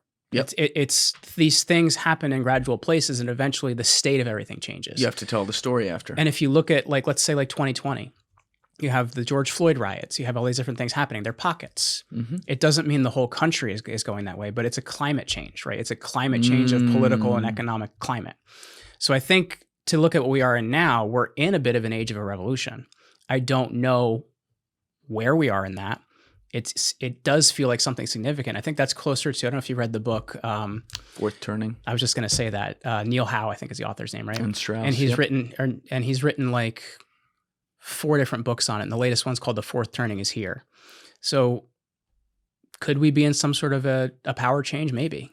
Cycles are 80 to 100 years. Where are we in that cycle? The Fourth Turning rhyme is unbelievable. I've talked about it so much on this show, charting all the way back to like episode 43. I mean, with Matt Kemenash, like I'm obsessed with it because so many historians are actually often, no offense, like usually not the best. I don't predictors. consider myself a historian. I'm a regular guy that sees patterns in history and I try to make them make sense. All right, tomato. But, you know, a lot of historians tend to not be the best predictors of the future, and it's not a shot. It's just because this thing happens where you study things so hardcore in the past that you almost like biologically start to assume without realizing it subconsciously that you can therefore predict what will happen, and in the process actually change the way patterns work. What Howe and Strauss did when they wrote The Fourth Turning, I guess in like 96, 97, is they just said, yo, we're going to look at what things have been and we're just going to take that and we're not going to tell you how or when or they just and we're going to leave it like that. And the accuracy of how they describe these different generations, and I always recommend this book to people to check it out, but you essentially, without going through the whole thing, you have 4 different eras that occur in 20 to 25 year periods. They estimate it like 21 and a half. And in these 4 eras, you have 4 different types of generations that exist, and the generations always exist in the same type of era. And so we were talking about the revolution a minute ago. You know, first of all, 1776 to 1783, 80 to 85 years later, Civil War, 1861 to 1865, 80 to 85 years later, World War II, 41 to 45, 80 to 85 years later, boom, we're right in the middle of it right now with COVID and all this shit that's going on. Look at the generation who led the revolution, though. These are the guys who cut their teeth coming of age as young men fighting in the backwoods during the French and Indian War. Correct. And then they led the next young men who were going to go through the revolution as like, yo, we done this shit. This how we going to take out these fucking redcoats. You know what I mean? And so what I look at now is I'm like, do we have weaker generations? Do we have people who are supposed to be the quote unquote hero generation who aren't in a position to be heroes? Yeah. You know, they've been neutered. Well, I did a podcast in December of 2019 with Dan Carlin from Hardcore History. Oh, I love and Dan it was right after his book came out. It was asking the idea, like, have we become weaker? I forget the exact name of the book, but that was the concept. And Dan goes, you know, imagine if something like a pandemic struck, like how would we react? And I said to him after that, I'm like, Dan, I don't know if we should do another podcast after that one. But it really... Do you have that on video? I have the audio. I can send it to you. I don't have it on video. Oh, God. At the moment he really said that? He said, what if we have another pandemic? Oh. I don't have it on my YouTube channel anymore, so I'll have to send the audio to you. Yeah, please do. But so it makes you, and this is why when people ask the question, are we Rome? I think that's the wrong question. I don't think we're Rome. But I think at the same time, there are patterns. And this goes back to what you were saying. They're economic patterns, they're generational patterns. I think if you can be somebody that can observe to learn, or learn to observe patterns, then you do have a better chance of actually doing something. Now, the question is, where in the pattern are we? You know, are we in that fourth turning? Are we in the fall of something and the birth of something new? Because at the same time, and they talk about it in the works around the fourth turning, what comes after the bad age is usually something great. So are we heading into something better, you know? And that's the optimist in me sees that turning the corner of... I am ultimately optimist. Yes. I don't want things to be terrible. Yes. I don't want things to be gloom and doom. I want to be hopeful. I have kids. I have 3, soon to be 4, you know? So it's like, I want a great world for them. But I think it's important that we observe what's happening now and don't go in the wrong direction. That's right. I love how you look at that. That's exactly, man, I wish people could have that perspective. And you understand history. Yeah. Too, which is great. And it's like, you know, don't ignore the bad in front of you. Don't ignore the evil. Don't not speak out about that because it'll just work itself out. You have to raise your voice at certain things. You have to confront it. It doesn't. For sure. But like we're in that crisis, quote unquote, period that they define in the fourth turning. But then how you react to it is what causes what's next. That's right. And that's why you have to be careful how you react to it. Because if you look at the Weimar Republic, how they reacted to it created Hitler. That's right. That doesn't mean we're going to have another person like that again, but it does mean how we react to it creates the result. So we have a ton of responsibility in that. And we also have a ton of responsibility in what we create with that, because like obviously Germany litigated World War I and that was wrong and all that. And there's a price to pay for that for sure. But when you look at what Wilson and, you know, the Allies essentially did at the Treaty of Versailles, really fucking cutting their nuts off in every possible way, it created an environment that eventually led to a vacuum where a voice like Hitler could actually come up. And that's why you have to be careful how you react to things. Yes. And I think this is the problem with modern systems. It's the problem with modern politics. We don't have forethought. We're not planning ahead. We're reacting as something happens. Yes. And we need more people looking at the future, but they're not. And I think we need to change that somehow. I don't know how, but we do need to. I agree. And I think, you know, I love people. That's why I do this job. Yeah. I get to talk to people from all over the world, all different backgrounds, people I disagree with, people I agree with on certain things. And I get all these different ideas, and they change my opinions on things all the time. You know, it's a beautiful thing. But what I never want to see is like, when we have our government and we look at other governments around the world and powerful people and powerful structures who are doing awful things, of course, we have to call that out every time and call it what it is. But when we start othering people and we start focusing in on one or two boogeymen or something like that and ignoring all the other boogeymen, by the way, and also equating people with their governments. I mean, we also did this after 9/11 with like all Arabs, equating them with their terrorist overlords. Because even what we were trying to do about the Russians helped to create Afghanistan. So it's like we have to consider what our actions create in the future, not just what it does right now. So we have, my point is like, this is a really critical moment, and my little teeny platform piece of it here, I'm going to do my best to contribute to a better future, and hopefully a lot of other people out there far bigger than me will do that as well. You know, in my opinion, we really got to come together on the things that unite the masses in so many ways. Yeah. And like, there are a lot of people in this country who have a lot of different, you know, family backgrounds and stuff like that, who want the same things and are having the same problems. And there's a very small group of people who have decided that they're better than us. And that's the fight that needs to happen. We need to stop going after each other because we disagree on how to do this solution or that solution. That can get litigated at some point, and the left and right can figure that out with themselves. Have fun. But like, it's an important moment socio-culturally in America right now in many, many ways. But I think that the bigger problem is everybody gets upset about what's happening on the national stage. And I've asked this question to General Mike Flynn, and I asked this question to Colonel Douglas McGregor, and I said, you know, what would you care the most about?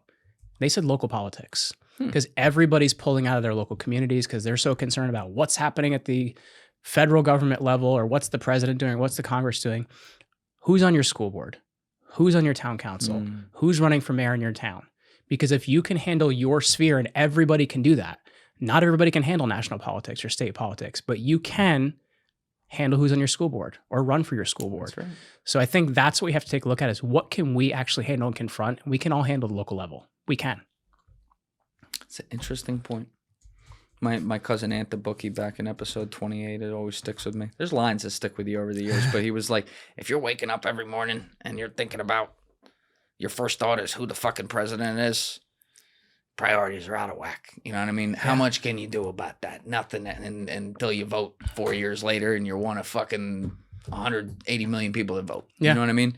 But like, if you can, to borrow another line from another friend of mine on the podcast, Tommy G, it's like, you can't boil the ocean, but you can focus on boiling your own pot every day. Correct. Do what you can with what you have as best as you can. Yeah. And that's what it is. But it's always fascinating to tie these beautiful stories from the past that unfortunately always come to an end to what we have today, to see how maybe we can change the pattern. Yeah. And we, you know, you don't have to be, it's back to that abundance scarcity thing we were talking about. You don't have to be like this empirical conquer everything empire in a world where everyone is now actually interconnected. Correct. At the click of a button. there has to be like I don't. The term new normal is a dangerous thing to say because that's what people say throughout history. But like, why can't at some point we actually try to create one rather than already assume it exists? Patterns are indicators. They don't have to be results. And I think too often, just because part 1, 2, and 3 happen, it doesn't mean part 4 has to happen. That's right. Or it means that part 4 could be different this time. And I think that's what you have to consider is be aware, see what's happening, figure out what you can do, but it doesn't have to be terrible. Yeah. Who was the best emperor of Rome, in your opinion?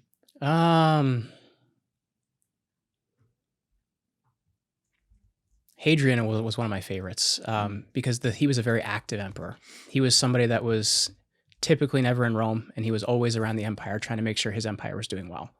And there's a story about a woman actually walking up to Hadrian and grabbing his toga and trying to bring up her small little concern to the Roman emperor. And as a citizen of Rome, you had the right to address your grievances to the emperor.